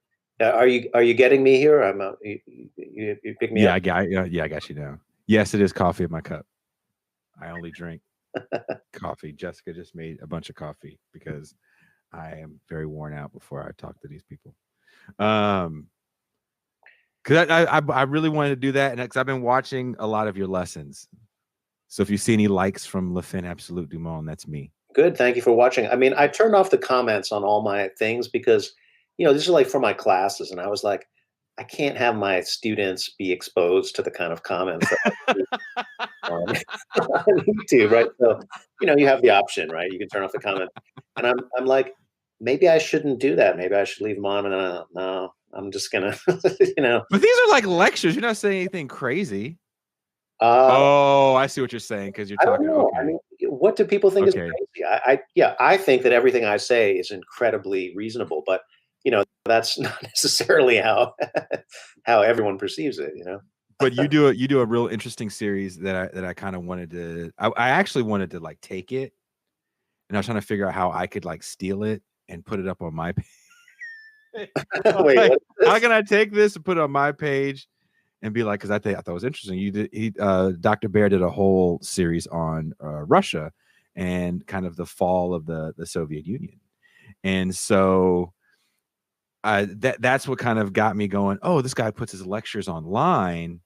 How dope would it be if we could have like a monthly lesson where people like literally signed up for the lesson, and we did it because he does it like it's kind of funny because sometimes it's him with a piece of paper and he's right. It's like John Madden. If you guys ever watch football, and boom, communism, boom. That's kind of like my in-person class because like I write on the whiteboard, right? Mhm. And I'm like, I write a lot because what I learned over the years is if I write stuff down, the class gets the message like, oh, I should write this stuff down too, And if I just say a bunch of stuff, because that's kind of how I used to do it, I would just say a bunch of stuff and everyone's just stare at me, and nobody wrote a single thing down. I'm like, hey guys, some of the stuff is good, like maybe write it down like this, But so I'd be like, okay, I will write it down and then you'll write it down. And like when I'm shooting a video, I didn't have a good way of shooting me in front of a whiteboard, And so I was like, COVID hits, right? I've got to put all my lectures on in video form, and I'm like, okay, I'm just going to write on a piece of paper, and it's like it doesn't have my charming face in the frame, but it's hopefully it's clear, and that's kind of like what I'm after. And I don't know. I mean, I'm not trying to be some kind of mysterious person by not not including my face. I just couldn't figure out how to do it, technologically. Well, it's hard because we're all doing this from a camera on our device. We're not sitting here with the whole setup and lighting, but I have all that, and you're not very far away. I can have it delivered to you. We could set you up. It'd be fun. Yeah, let's do it. That's okay. So did you guys all hear that? Did everybody hear that? Thank you, Matthew, for paying attention and contributing. Appreciate you, brother. I'll reach out to Bill Fletcher and see what he says. He may tell me to go F myself. He may say I got time. Either way, he hasn't told me to go F myself before. He actually went off on me once for posting something that he felt was antithetical to Biden getting elected. It's good to get labor people in. It's good to hear that perspective, and it's part of the struggle. I think what I'm into right now is like there's so many different parts of the struggle. Mm-hmm. It's not just about what happens in the workplace, but it is about that too. Mm-hmm. Mm-hmm. What happens in politics. It's not just about who you vote for. Certainly, mm-hmm. Right? I mean, it's about everything. And every venue is a venue for struggle and for change. So I don't like when people say like, oh, what happens on Twitter doesn't matter or what happens on whatever. I mean, everything matters, right?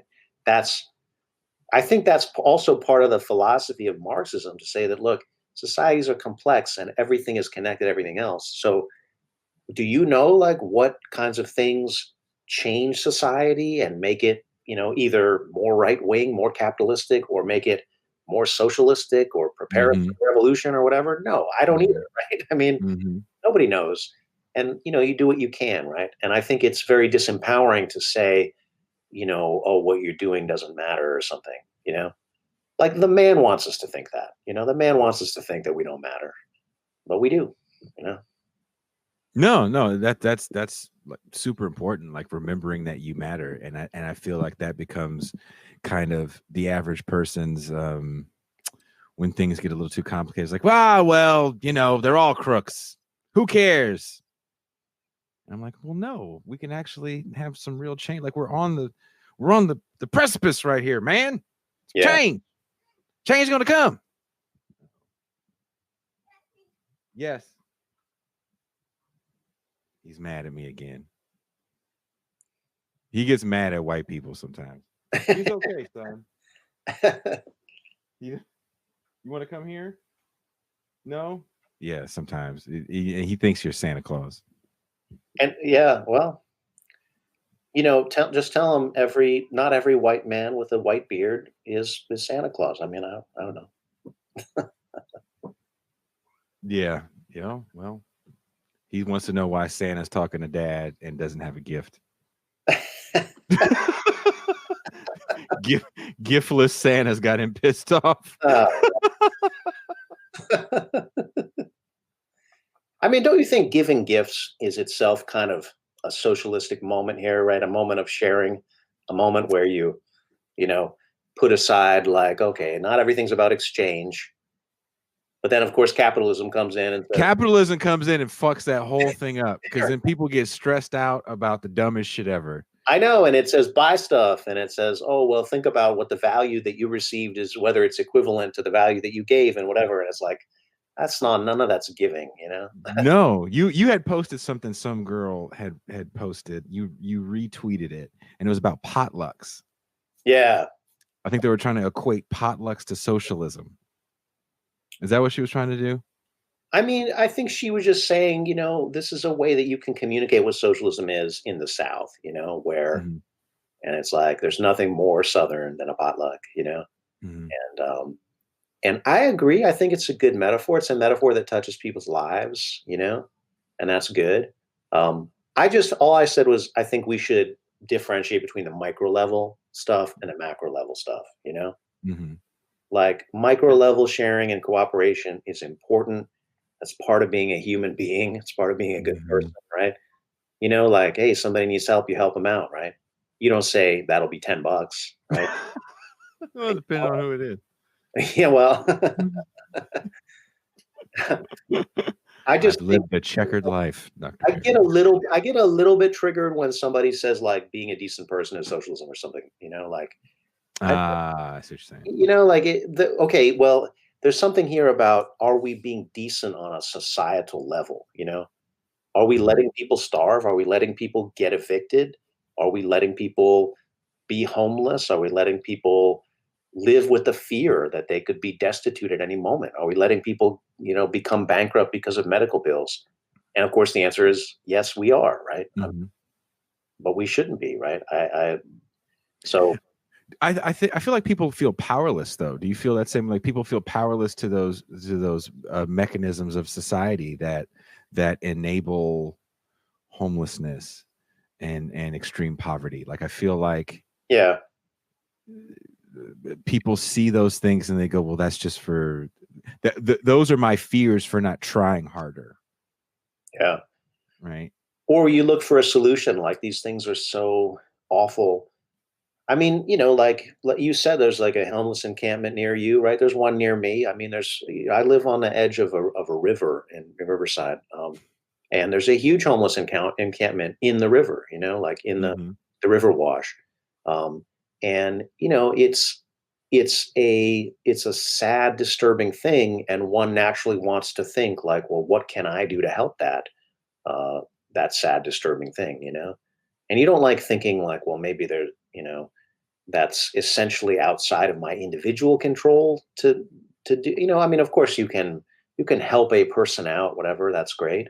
And I'm, everyone should do that, but that doesn't really solve the problem. Right. So, you might tell yourself, okay, that's part of it or whatever. And I feel like, capitalism kind of does this and says like, oh yes, philanthropy, charity, focus. Oh, it definitely does that. It definitely does that. Yeah. And it also, to me, it also tells people that these people are there because of their mistakes. Yeah. It is not a failure in the system. They are the failure, not the system. And I'm wondering, as this population is exponentially growing. Like, I took pictures, and for whatever reason, I didn't upload them on my computer of the camp the other day. And I was going to do a long Twitter thread about returning to normal, because it was bad before. Like, before Trump got elected, literally had to move a boat from in front of my door so I could open it. Someone dropped their boat that they didn't want anymore right in front of my door. I don't know too many people that have had to move a boat, not a canoe, but a boat. And that wasn't the first boat that was on my street. That's the level of garbage people dump. Right. And it's grown so much, they're literally in the middle of the street.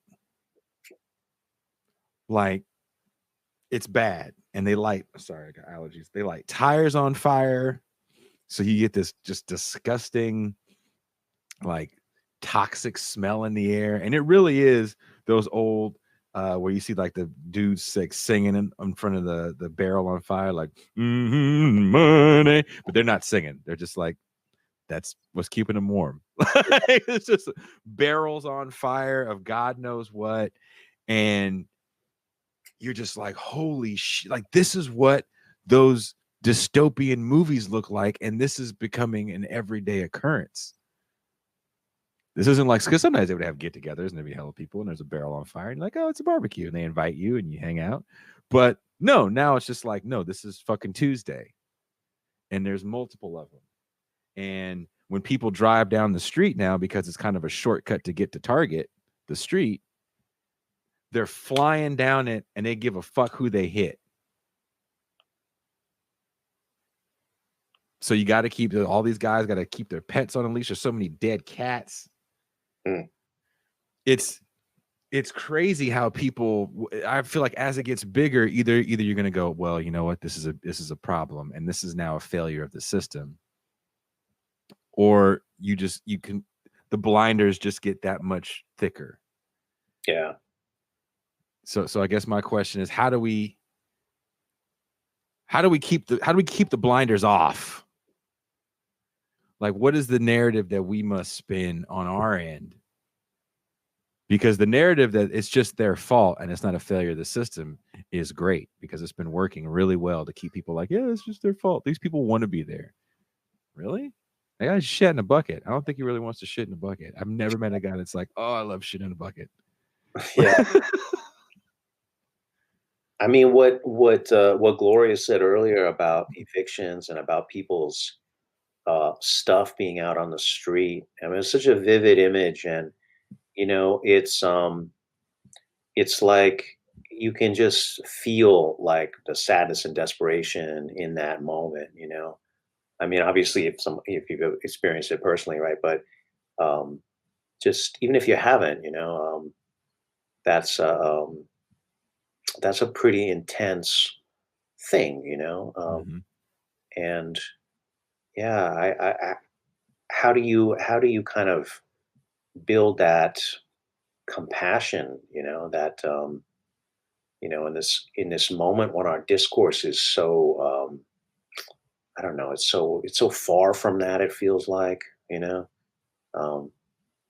so I don't know. I mean, we do have a media machine that does not display those voices ever, Not well. Yeah. You got to have kind of the perfect homeless person. I just found out and this is, so you're in California. You're not a native, right? I forget where you're from. I'm from the East Coast originally. I grew up. Yeah. You're not a native of here. You're a Yankee. So Operation Room Key was a program that Gavin Newsom rolled out. There's all these vacant hotels, and the program was to put a bunch of homeless people in the vacant hotels, and it was going to put the most vulnerable people first. So a lot of older people, chronically homeless, severe mental illness, big time drug addictions, big time disabilities. Put these people in hotels and get them housed during the pandemic. Well, the money's starting to dry up for that program, and the shelter that I was at, which in Oakland housed about 300 plus people, is closing. End of the year. And it's not like there's a funneling for them to go anywhere. Right. And there was a hotel next to it that housed people that were COVID positive, and you were to stay there for 14 days or 21 days, whatever it is, and then if you were negative, you left. And there was a few people that were chronically homeless that didn't want to leave, and it wasn't like, again, you didn't get funneled anywhere. You got a certificate and a foot in the ass. And I was told the story of the last person, because they just shut that facility down.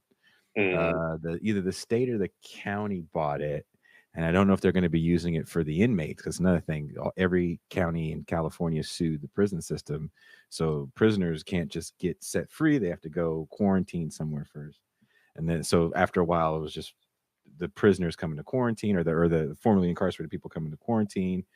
But the prison system wasn't letting a lot of guys go at once. It was a couple at a time. So there was one guy left, and he had been there for like 20 some days, and he was a 24-year-old kid that was chronically homeless, and they were trying to get him into the facility that I was in next door, and he just wasn't homeless enough. And he got one of those swift kicks to the ass. So we have this great window dressing on how we want to address homelessness, and I do agree with Gavin Newsom that permanent supportive housing is a good solution. But I think that the way we look at permanent supportive housing has to go further. But I'm hoping that the Times or somewhere starts to kind of re-examine room key. I don't know if it was a total failure or not. I just know that where you're at, Southern California only filled up like 25% of the rooms that they had. And you know as well as I know, there's a lot of people that need rooms.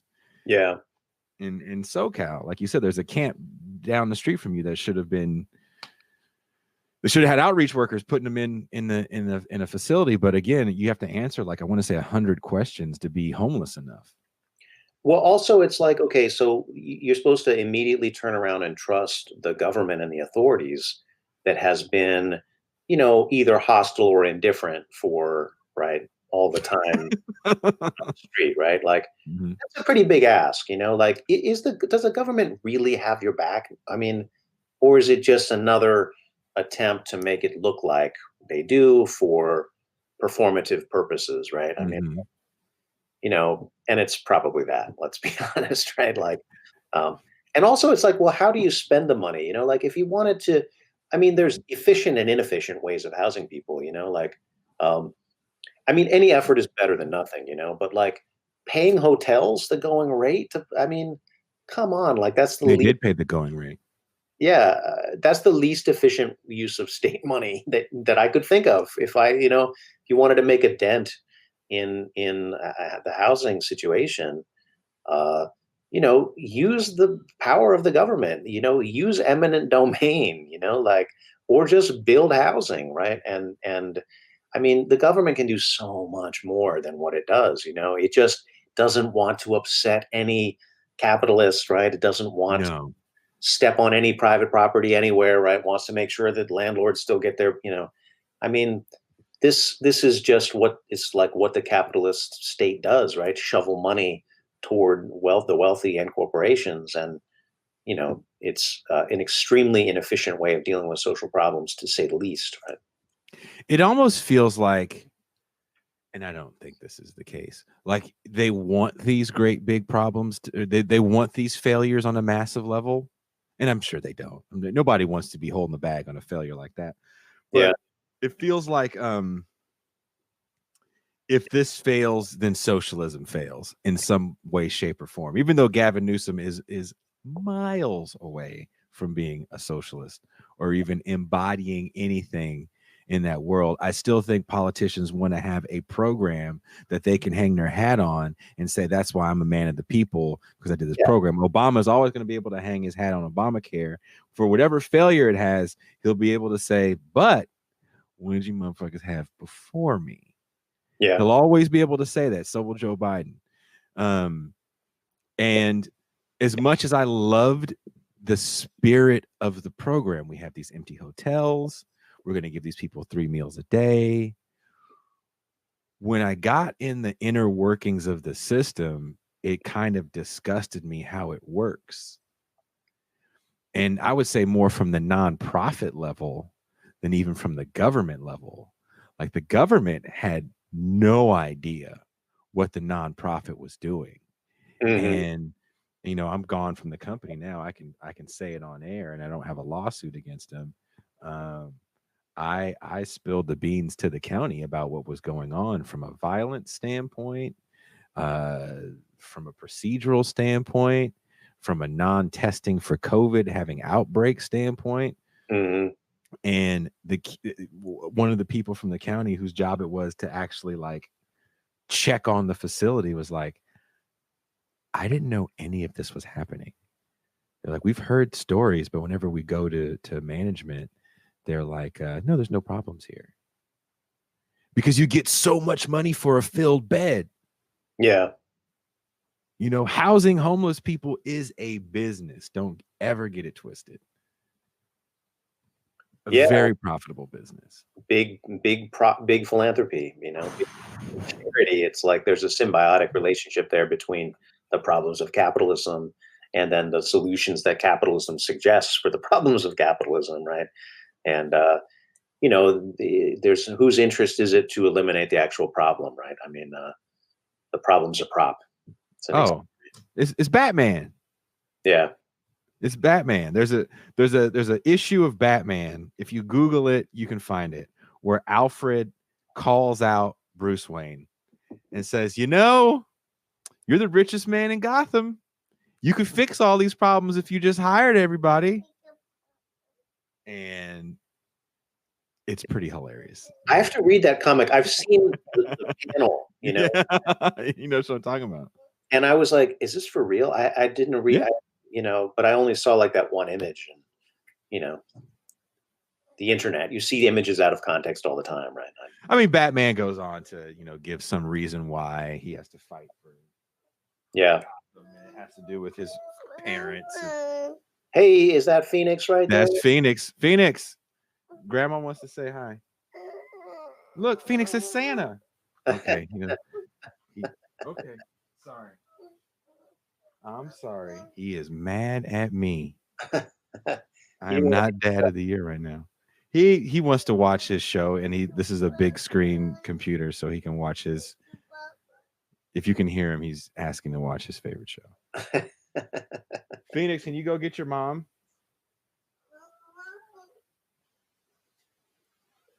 Oh, yeah, he is mad at me. His dad's show is not his favorite show, huh?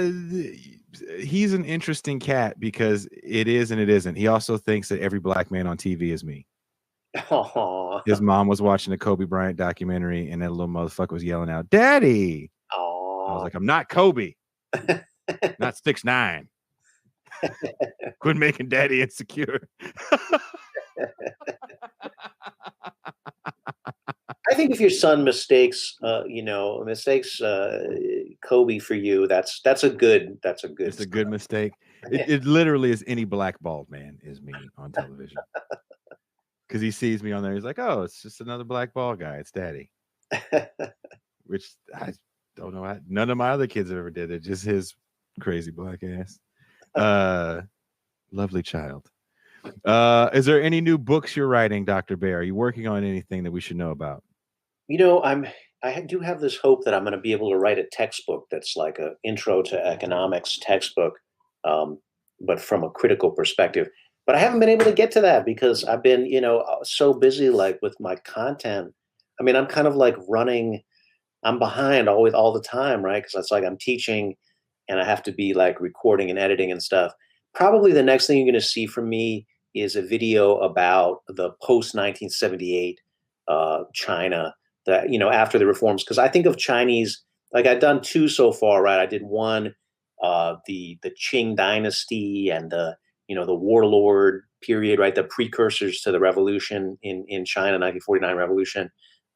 Then I did one on Maoist China, but that period ends, right? And so now I'm working on one. I've got my slides and whatever. That'll probably be the next thing that'll drop. I mean, I don't know if there's interest in this hour-long lecture. Well, that's what I've been. Oh, I don't have the script here in front of me anymore. That's what I was doing. So we're working on this animated series, and the professor's name is Ken Hammond. Did I introduce you guys like I said I was going to do, or I haven't done it yet? I don't know. I think you mentioned that name to me. Okay, then I haven't done the introduction, and I apologize. So I will do that introduction tonight. Professor Hammond is a professor at New Mexico State, and I want to say Asian American history is his thing. Old school socialist from way back. I think he was a SDS. Old school cat, and he did a series, probably 9 hours, 10 hours on China from like 1000 AD to now. And he did it with I think he did it with the Chow Collective. I think that's what they're called, Zhao Collective. Yeah. I want to say he did it with them. They do some good stuff. They do, and that's how I actually met him through Gloria. Gloria was like, "Oh, you want to do something on China? You got to talk to Ken Hammond." So Gloria hooked it all up, and so he wrote a script, and I volunteered to read it, and I've been recording it, and it's the 2 minute. It's a little over 2 minutes now. We still got to cut it down to 2 minutes. So I got to read it so the animators can write to it, and then they're going to condense it down more. But reading over and over and over again about kind of this arc of China has been really interesting, because the whole thing is to kind of dispel myths about China being a boogeyman, because constantly when we hear China's name, it's always in the context of doing some sort of like Cobra. Did you ever watch G.I. Joe? Like they're like Cobra of the world. Like it's this evil, like China's trying to get a weather machine to change the weather and make everything rain because that's what China wants. Yeah, exactly. So that has been interesting. That's cool. That's cool. You start a new career as a voice actor. That's very good. So that could work. It's just you keep hearing the kid running every so often. Daddy, Daddy, I want to watch Chico Bon Bon. Daddy. Yeah. And then I try to put a soundtrack to it. So. Yeah. I had somebody say the nicest thing I heard on Twitter, though, like, thanks so much for these lectures. When are you going to set up a Patreon account so we can support you? And I was like, y'all drive a hard bargain over here. Speaking of that, bam. There we go. We have to support 11 media. Send Jason a contribution on that through Patreon. That's the only way we're gonna continue to have shows like This Is Revolution, right? I mean, all this shit costs money. It does. Yeah. This is not free Zoom shit you're on. Not free. It's there's opportunity costs, right? I mean, there's other ways you could spend your time, and we all have to make a living. I mean, that's the reality. So, quick question before you go. Have you ever read this book? What does that say? Oh, talking to my daughter about the economy. Oh, how capitalism works and how it fails. I haven't read that. No, I know Varoufakis's work, somewhat, but I haven't read that book. Looks good though. Because he was with the finance minister of Greece. Yep.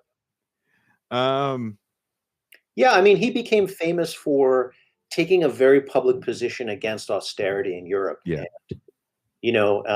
And saying, we can take a different path. And I mean, that's an important message. We don't need to do capitalist austerity, right? I mean, there's, we should do, we could, I mean, like we were talking about earlier, right? We can have lower taxes, um, and get better results from the government, right? We have to retune our spending. So I don't think socialism to me doesn't mean raise taxes, right? Yeah, You like know, Gloria was saying, I don't want already my taxes to go up. paying enough, right? It's about changing the priorities of the government, and how the government uses resources. And I think first and foremost is that we have to have an understanding of how the economy works, which is why I love talking to people like yourself. And why am I blanking all of a sudden? I met you through. Oh my God, I'm really getting old because I'm blanking on the gentleman's name, and he's on the show all the time. Arash Kalahi. Fuck. Yeah. All these long ass names. It's your fault, Verifakis. We had we've become Twitter friends, and then we had a Zoom call and whatever. So we're we have a long distance relationship. He's not too far from you. He's a I know, he lives in, that's the weird thing about it. It's COVID, he's fucking rad. He's been on the show pretty much since it started. He's a great guy. He did a live stream. He did the first live stream with me and another one of you professor people that wrote a book that I love called Welcome to the Rebellion. It's basically using Star Wars as a narrative for the left. Yep, I listened to that show. So I love Arash. Is like, I fucking love that dude. Love his Twitter threads. He writes some monster threads that go on and have reference to other threads. I mean, you can go down a rabbit hole in that. A rabbit hole, but they're easy to follow. Yeah. And I feel like he's good at, again, telling a story that isn't hard to understand. And I feel like the constant message of this show is, how do I make it plain? And I keep watching that video. I watched that video of Gloria talking to those people too many times in South Carolina, because I feel like it's just make it plain. First of all, I got to come see you where you're at. Yeah. You're not going to come see me. I'm going to come see you where you're at. And second of all, got to make it plain. You have to understand how you can help yourself out of this, and you have to see a different way. And if you use the Star Wars narrative, if you're even a mild fan, and just for a second immerse yourself in that universe and think about that scene of Luke Skywalker looking at those two suns thinking like, this sucks. And an hour later, he destroys the biggest threat to, capitalistic hegemony in the universe. Yeah. So how do you go from this sucks to actually making a difference? It's a great clip because it's like, it's about empowerment, right? She keeps on talking about, this is our moment. Yeah, we're going to have to fight, but we can win. I mean, that's a very hopeful message. And I think, that has a lot of resonance. It would be great to see, her and the PSL become better known. I think the campaign did succeed in raising that profile somewhat. I mean, this is a tough election to run as a third party candidate. But, I mean, I think they did well for a party that is not very well known. I mean, I think you can build something, and that's a good thing for the left and for socialism. I mean, I went off in my own house about Kanye getting more votes. That pissed me off. That pissed me off. I think maybe me and you might have talked about that. That shit pissed me off. And then I feel like the left really shat on third parties this time around more so than usual because of the whole Trump thing.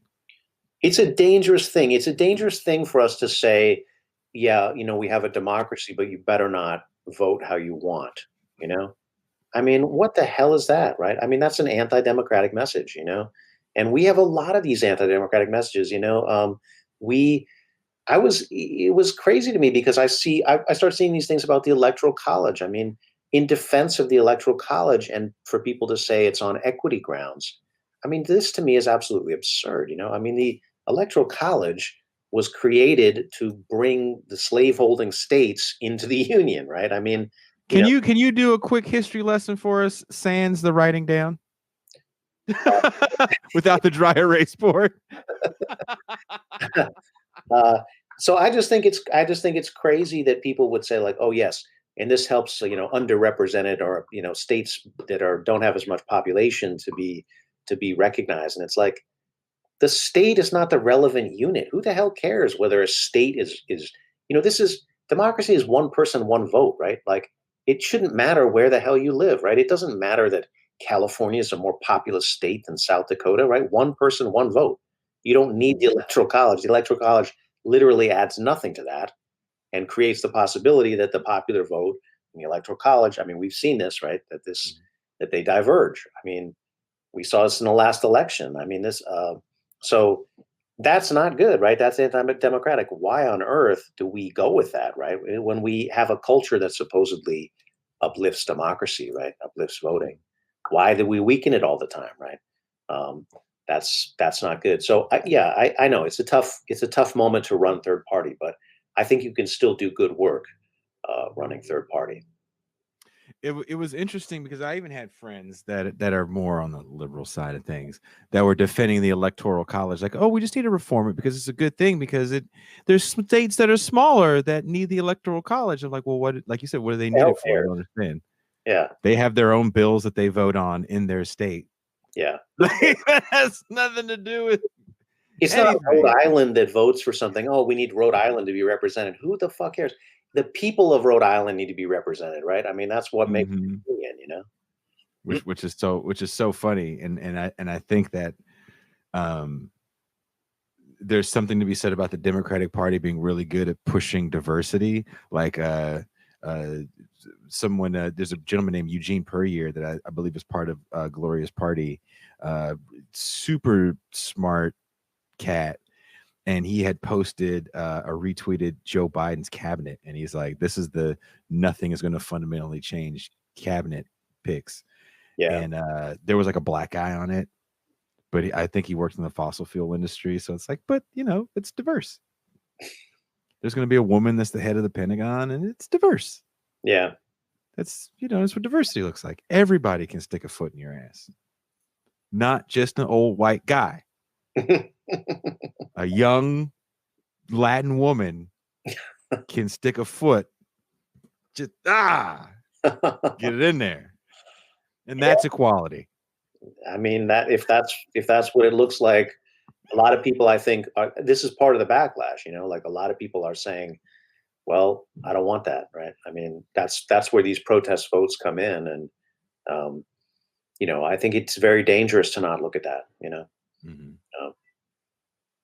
But left-wing populism, socialism, always beats right-wing populism. You know, I mean, because right-wing populism, you know, it's a reaction, right? It's like saying, "Oh, well, women have too many rights." You know, like, come on, man, are you for real? You know, that doesn't lead to a place that anyone wants to go. You know, that leads to a Handmaid's Tale dystopia or something, right? Or it leads back to, you know, the antebellum period or something, you know. I mean, like, nobody wants to live in that society. That is totally at odds with the norms, the culture of modern society. And I think even the reactionaries know that, you know.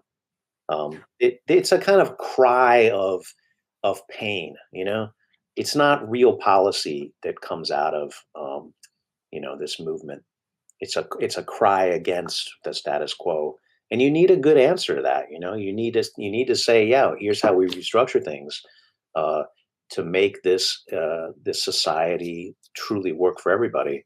I mean, we are not going to create some kind of ethno state in the United States. It's just not going to happen. You know, like, get fucking real. I don't care if Richard Spencer becomes president or some shit like that. There's no fucking way. You know, And that's good, right? I mean, that's very good. So, like, what these extremists want is just, it's pie in the sky. I mean, people say communists are pie in the sky. It's pie in the sky is white nationalism. I mean, that has no future whatsoever, Your dreams of a white ethno state are just pie in the sky, brother. Yeah, it is completely contrary with, like, a lot of the culture, politics of the United States. So, which is good, I mean, there's good things about the United States. I mean, as much as I like to criticize, because I think that critics don't get them enough press, I think this is a society that puts a lot of stake on fairness, you know, and I think that creates an opportunity, right, to say, yeah, well, how do we make this fair for real, Not No, just fair for the that's so. One quick question I want to ask you before we go: are you a Star Wars fan? I am a Star Wars fan. Yeah, I mean, I grew up, but I feel like you get to be a certain age, and then you're like a fan from way back, and like, oh yes, that was a thing we were into back when we were nerds, like as kids. Oh, I'm still a nerd, unfortunately. Or Yeah, but now I wear it with pride. So it's like, okay, maybe it's not as edgy as it once was. Right? I'm trying to do this episode where I hit up the guy that wrote the book, Dr. Michael Harris. I hit him up, and he's down to come back. I just did a show with a gentleman named Dan Larson. Who were you? I know you got a few years on me. Were you like a toy guy as a little guy, action figures at all? I did have a bunch of action figures. Yeah. Okay, so I did a show with a guy named Dan Larson who has a show on YouTube that's pretty big. It's called Toy Galaxy, and he goes back and revisits all the old cartoons of the 80s and toys of that era. And actually has an interesting critique of capitalism in that. Like, he even goes on to explain, like, well, there was an oil embargo in the 70s, and that's why Star Wars toys are only 3 inches high, because they were more expensive to make. And interesting. And that's why this didn't happen, and that's why they discontinued this line. And he actually went into like why Toys R Us closed, because of the leverage buyout with Bain Capital. And so he came on the show, and we had a real fun talk. And I talked about having him and Dr. Harris on, and I was like, I would love to have like a cool panel of people that were Star Wars fans, because you have to be a fan to like dig into it. Yeah. And to have a discussion about how we can properly use Star Wars as the narrative for the left. Because that book does get pretty deep about things that I didn't even fucking see in those movies. Like, hey, there was a lot of inequality before the Empire fell. Right. Like, they're talking about it in the thing. Luke's from this shit planet. There's slavery in the Outer Rims. Yep. And with this new show, The Mandalorian, it also kind of talks about, the Empire has fallen. It's supposed to take place 6 years after Return of the Jedi. So you have a fallen empire. How do you get fascism once again? Well, I mean, the fact that George Lucas was like, meaning to depict the empire as the United States, I mean, that's something else, right? I mean, it comes out of a different political moment, right? But yeah, but not that much has changed, like in terms of who well, is he made those prequels in the 90s to tell how a society becomes authoritarian / fascist. Yeah. And that was like the one thing, Kanye West to me is the broken clock of pop culture, because, every so often he hits the nail on the head. And he was on Joe Rogan shows like, I've been watching the prequels, and like, how could people not understand this is how a country becomes fascist? Like, he was just, his mind was blown by that. Yeah. And I love that, because so many people on its face like, oh, these sucked. It's like, yeah, they're not the most entertaining to watch, because to Kanye's point, it is like watching a documentary. We were talking about go back and rewatch the movies. Go back and rewatch Phantom Menace, knowing that now it's about trade agreements and taxes. Yeah. It's a whole different film. You're like, oh, okay. Now the pod race is a lot more entertaining. with young Anakin. After I sat through that 45 minutes of dialogue about trade agreements and congressional nominees and who we need in the Senate. Like, that episode of Phantom Menace is literally like watching Left Media on YouTube. Left Media with an occasional lightsaber battle. That's why it's cooler. Well, I mean, I think this goes back to the point about, every space you want to be injecting a message, right? Every space you want to be speaking to, and, an experience that millions of people have shared, like watching certain movies or, music too, that's an opportunity, because that's a shared experience, So that's what I'm trying to do. I want to do like a big holiday. Like, I don't know if you remember the Star Wars holiday special that George Lucas constantly was pulling off YouTube, because it was like the biggest fiasco of his career to get Star Wars tied to that thing. Huh. It was like there's like a singing and dancing thing, but the actual actors from Star Wars were in it in like 78. No, I never saw that. Wow. If you could find it on YouTube, if someone's pulled it down, look for that Star Wars holiday special. It's pretty funny. But I was like, oh, I'm a friend of the show, so whatever you need, just let me know, and I'll come on and do my song and dance, and I only hope that it connects. Well, I'm stoked. I'll tell Dr. Harris, and I'll tell Dan Larson, who's excited to meet all these people on the left. He's a toy guy that is learning about this leftist world, and he wants to be more educated on it, and so he'll be more than happy to meet good people like yourself. Thank you for taking the time to talk to me, Dr. Bair. Absolutely. Thank you for taking the time to talk to me and record like a long ass podcast with me.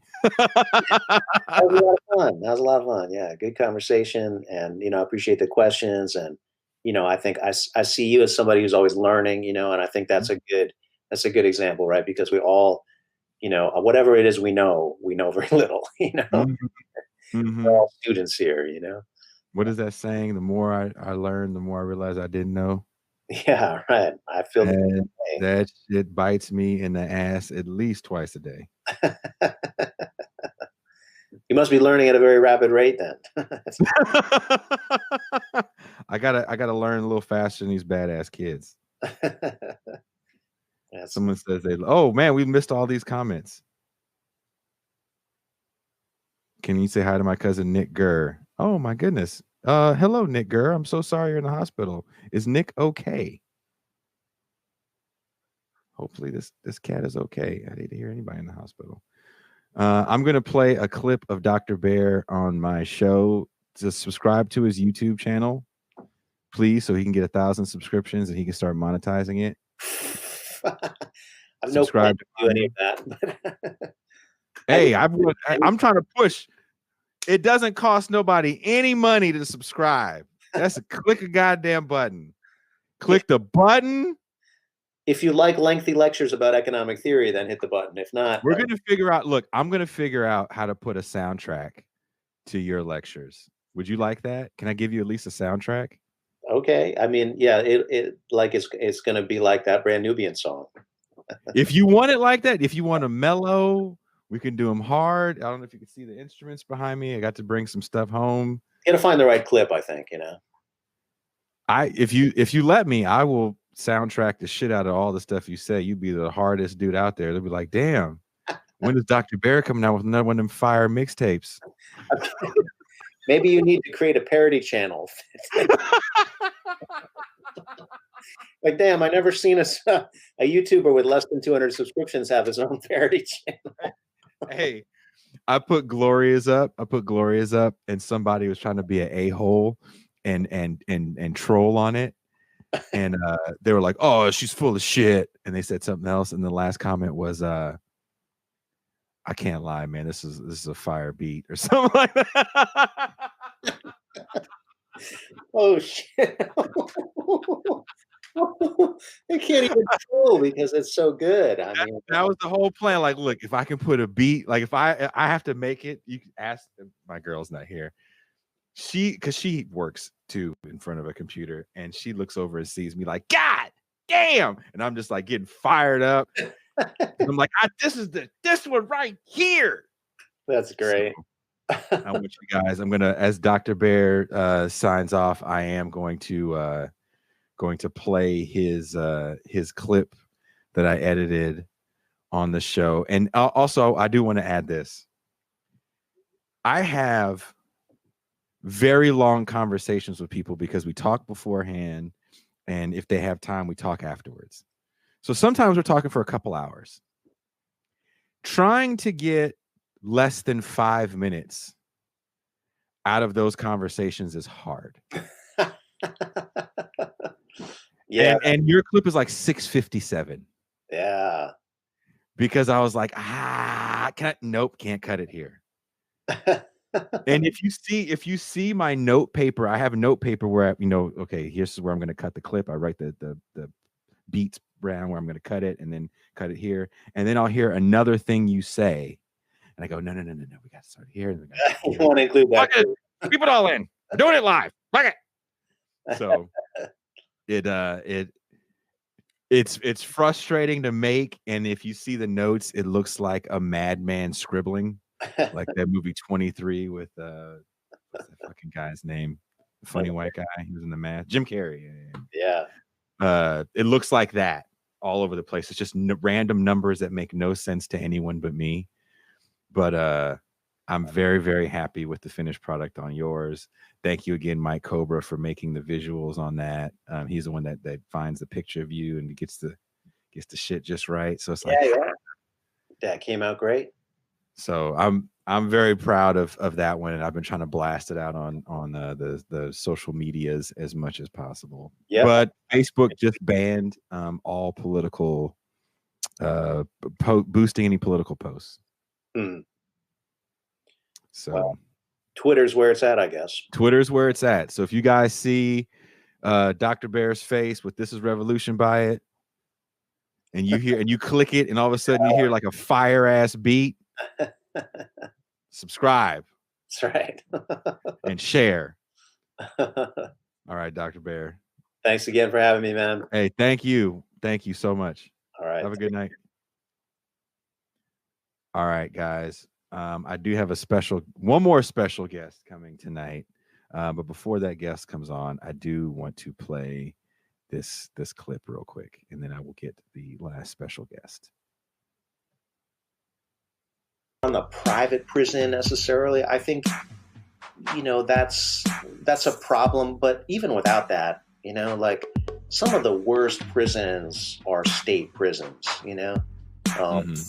I mean, I think it causes a certain extra discomfort to be like, oh, now we're outsourcing this to corporations and involving the profit motive. Could that doesn't that have the potential to make things worse, And I think, yeah, it does. But, the state-run system is already pretty bad, I mean, like it's not like, oh, if everything was state-run, it'd be great. No, I don't agree with that whatsoever. So my thing is more like, can we create a theoretical container that can understand any of these different permutations, like whether it's a state prison or a private prison or whatever is going on in terms of the labor, how do we characterize the labor process? The basic way I went about this is to say, slavery, or what I call the slave fundamental class process. I'm using a Marxist class analysis in order to understand this, So from the Marxist perspective, it's like, who performs the labor in society? That's like the key entry point, right? At a particular point of production, who produces surplus?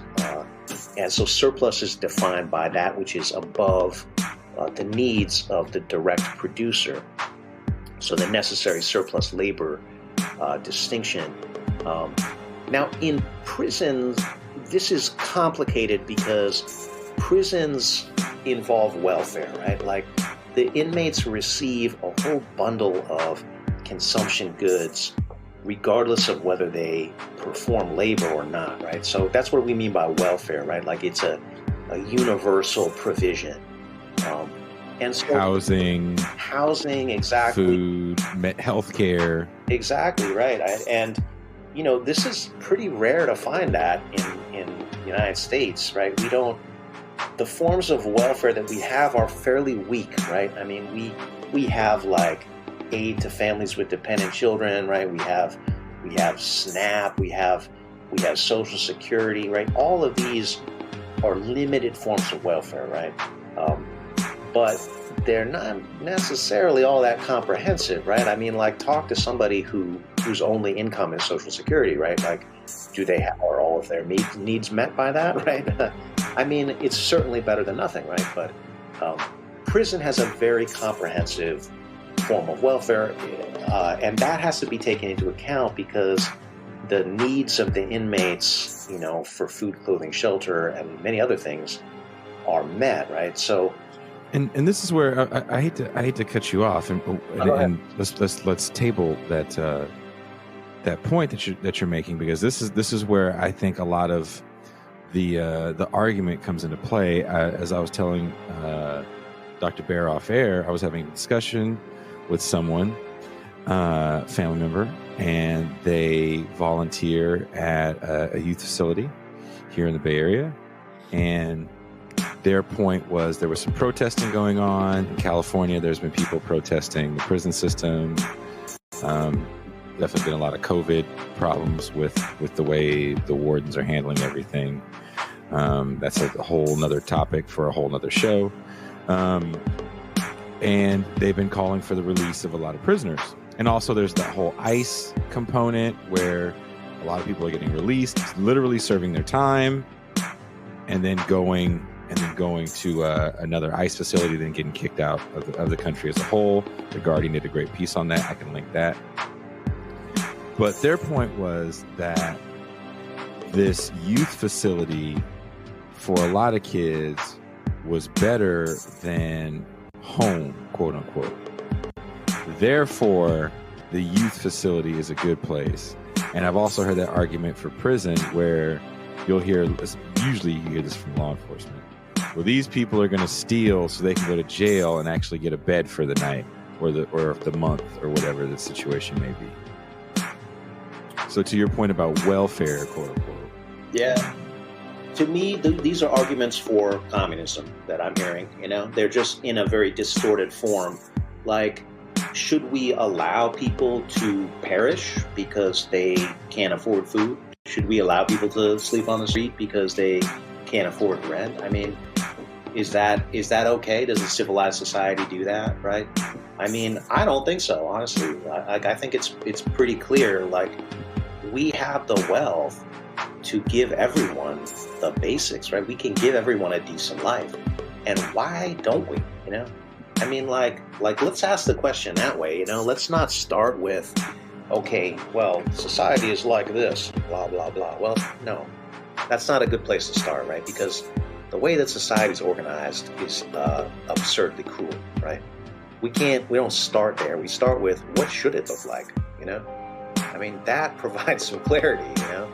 And so to me, like the thinking that says like, oh, yes, right, these people want to be incarcerated because then they get a hot meal. It's like, yeah, you're starting in the wrong place, and it's giving you a very distorted idea of things, right? Like, you're starting with the idea that, look, some people are just going to starve, right? Some people are just going to be homeless.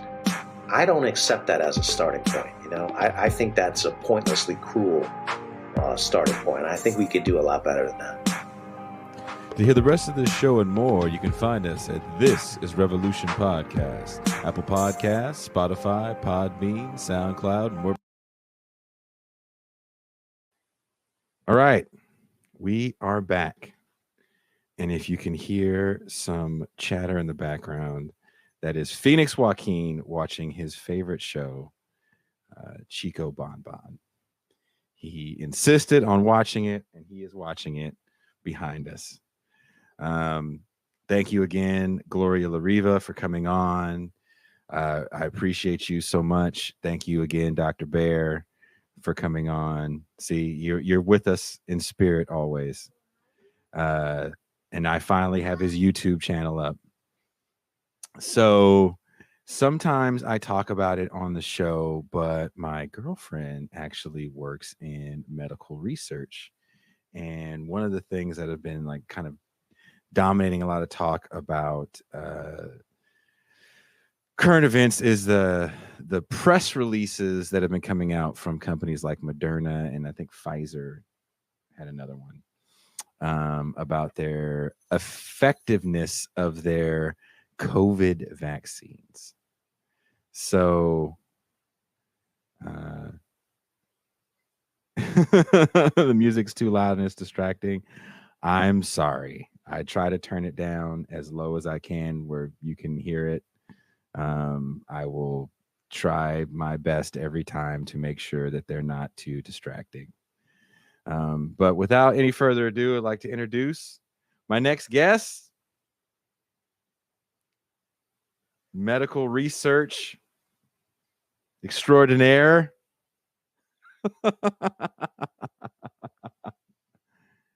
Jessica Bautista. Yes, she is coming on. You wanna? Yeah, how you want to do it? Because you have to step in front of the microphone. Oh, but we have to share the microphone. Yes, we have to share the microphone. So get a little closer because the light's going in. So we were talking about earlier this morning. We were talking about the effectiveness of these vaccines, and you had went on this interesting rant where I was like, "You're coming on the show tonight to do the same rant about because you hear these statistics that say these vaccines are 95% effective." And what does that really translate to when they say that? What does that really mean? Yeah, I think just a little bit more background. For me, I've been in medical research for over 10 years, not so much conducting research, but mapping out the logistics for research studies. So I do have an opinion. I don't have a medical opinion or scientific opinion. It's just my opinion being in the field for over 10 years. Mm-hmm. So just kind of based on that, I was reading an article, and I can't remember the source, but, you know, kind of telling you that the way it was a professor, how he framed it was a lot of these claims about being 95% effective really relies on having the whole population get vaccinated. So in order for these vaccines to be, let's say, 80% effective, 100% of the US would have to have access to these vaccines and receive treatment in order for 80% to actually get treated and receive treatment in an effective way. So it's in all fairness, it's hard to do because our son right now is throwing a bit of a hissy fit, and he's messing with me because I'm messing with him while he's watching his favorite show. Right. Yeah. So that's just kind of what I was telling you. And I think in addition, just kind of thinking about how long this kind of shelter in place situation will be, my projection will be. You were like years. Well, I mean, you were like learn to live with it. I mean, a lot of it is just kind of like just understanding like preclinical work and clinical research takes over 5 years usually to kind of get a drug into commercial. And so in kind of thinking that way and kind of thinking about the strategy that a lot of these pharmaceutical companies are doing. So they're kind of fast tracking drugs by taking drugs that they've shelved over time and trying to either reformulate it or do additional research to kind of show its effectiveness in COVID. And so, best case scenario, I feel like a vaccine won't be available until mid 2023. And so, just kind of thinking about that, PPE is really important to have. So, trying to understand how the government will supply that, or how people will have to, if not now, have to kind of learn to wear masks and social distance and learn to not congregate in large groups during the holidays or during celebrations. So what you're saying is that we're not going to be able to go to a football game, is what you're trying to tell me. I mean, if the NFL or college football or high school football games have the capacity or the funding to have those cool screens of just people virtually there, then yeah. I mean, I think they're trying to do some interesting strategies as far as what you were calling them, like pods. Yeah, pods. Yeah. The pod strategy. So that's my take. My take is that live entertainment, like sporting events and football games, are going to eventually become something that's going to be very, very expensive to go to, because you're going to have to buy like she said, like a pod where a group can. And for the stadium to make money, they sell beer and food, and you can't make money when you're at a third of your capacity. So you're going to have to make money somehow. So I see more paid services for live events, music, and sports, especially. I mean, I don't really see it getting much better either. Yeah. Well, thank you for coming on the show. I appreciate you taking the time. You're welcome. And have a good rest of your night. You too. I will see you as soon as I stop talking in the room we share. So that was the show. Thank you guys for checking it out. Thank you again, Gloria. Thank you again, Dr. Bair. My book recommendation, which my family is sitting on, was the book I showed Dr. Bair, Yanis Varoufakis' book about explaining the economy to my daughter, or how capitalism fails. Yes, Zoom concerts are going to be the future. And I think only people with money are going to be able to pay for the experience of being there. And I see festivals being the same way. I think it's going to be an excursion for the elite. That being said, I don't really see a good future for for the quality of music that you'll get as well. Thank you guys very much for checking out the show. If you missed any of it, you can see it on YouTube. We are trying to do something super crazy and get 1,000 subscribers on the YouTube channel by the end of the year. We have never pushed the YouTube channel at all. But now that I'm doing this a lot more full time, I'm going to be creating more content. You heard Dr. Bair say he was down to do more lessons. So we're going to be doing more programs that'll be on YouTube. So all of these live streams are on YouTube. I advise you guys all to watch the Halloween special. It starts off with the castration scene from the movie Street Trash, which my mother showed me at 11 years old. These live streams, thank you for asking that question. These live streams drop every Tuesday at 6 p.m. Pacific Standard Time.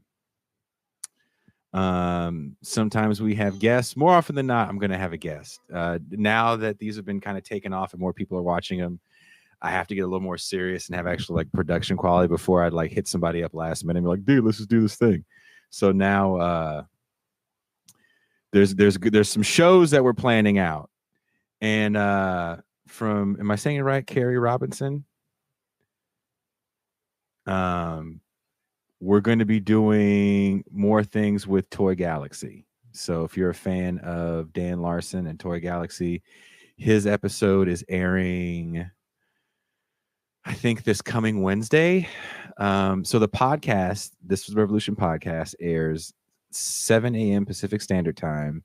A new episode drops every Sunday and Wednesday, 7 a.m. Pacific Standard Time. Apple Podcasts, YouTube, SoundCloud, Podbean.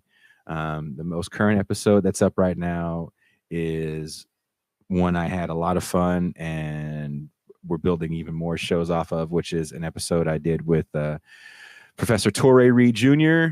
He's the son of Adolph Reed. He wrote a really great book that, if you listen to the show, I talk about all the time, called Towards Freedom, the Case Against Race Reductionism. In the book, he definitely takes Ta-Nehisi Coates to task. We definitely get into that in the show. And I am. See, you're ruining it, Mama. I'm trying to get to it, Mama. Dang. This is why my mom is not like on the show, because it would be like a constant poke like this. So I get enough pokes in the comment section. If she was here in real life, she'd just be like complaining at me. So in our conversation, I think it was more off air. We did a little bit of it on it, and I clipped it. So it's the most recent clip right now. Is one of a conversation I had with Torrey Reed. But Boys in the Hood just happened to be on Netflix, and because Jessica and I watch a lot of, what do they call it, the black strong lead movies. Boys in the Hood showed up in one of the movies that I should watch, and of course I went to the theater to see it. I'll watch it every time it comes on, even if I have a critique of it. But Boys in the Hood is a hour and a half long advertisement for the 1994 crime bill. The first scene is black on black crime rhetoric, and then the movie kind of just goes down that rabbit hole. Still, I'll watch it. You know, I'm not as bad as Torrey when it comes to the way as critical he is of it. But I reached out to Torrey about doing this live stream where we actually like take scenes from Boys in the Hood and comment on it. I also reached out to another amazing professor and author, Cedric Johnson. Also has been on the show. I also reached out to Justin Hunt, who's also been on the show. He has a pretty big show, The Company Man. It's a hip hop show. When I told him about it, he immediately started tweeting scenes from Boys in the Hood. I'm going to reach out to Napoleon the Legend. I definitely talked to him about it. He said he was down. He's been on the show. He's definitely been on a live stream too. Patrick Jones says your mom seems like a badass. My mom is a badass. She is an amazing woman. I did a whole podcast episode about why I love my mom, and it's called Tucker Carlson and Hair Weaves. So if you find that episode on SoundCloud, Podbean, Apple Podcasts, Spotify, it is a heartfelt I love you to my mom, Pan Bavis, who gives me grief every time I see her 3 times a week.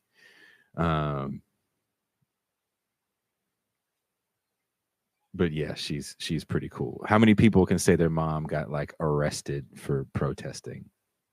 And not like in the 60s when it was cool to get arrested, but like not that long ago. Like that's pretty cool. So thank you guys for watching the show. If you can, you know, like and subscribe, follow. If you want to help the show grow and keep the lights on, if you will. The lights literally went off while we were doing this. Become a patron. We are creating some patron-only programming. I'm going to be doing more of a monthly thing with a good friend of mine, Conan Neutron. It'll be a lot more political heavy when it comes to kind of just like the function of politics. Conan is also a musician who has a pretty huge music podcast, but our conversation is going to be strictly political. You also get merchandise.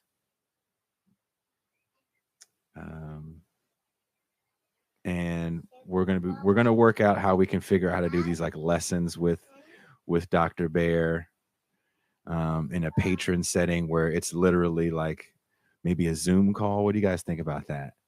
And we can all sit there and raise our hands, if you will, and ask questions. He's not a fast talker, but you know, it's a lot to take in. And he does have quite a few lectures. Also, there's the animated series that I've been working on the voiceover for called Revolutionary Histories, where we're going to have these really cool 2-minute animated clips about histories that have been, I would say, distorted through the lens of Western propaganda. So the first one is the history of China. You heard Gloria. She was actually kind of the catalyst for this whole idea. She was the thing that sold it. And she'll be doing histories on Castro and the Bolivarian Revolution, Hugo Chavez, 2 people that she knew personally. And her takes on all those things are I love it. I love it. Also, if you have questions about Venezuela, I did a whole episode with Gregory Wilpert, who wrote a really good book called Changing Venezuela about the Bolivarian Revolution. That is a very, very great look into the reforms that I shouldn't say reforms. It's a good look on what the socialist project can look like. And I think when we think of Venezuela, we think of the failures. And in reading the book and even talking to Wilpert, he really goes into, because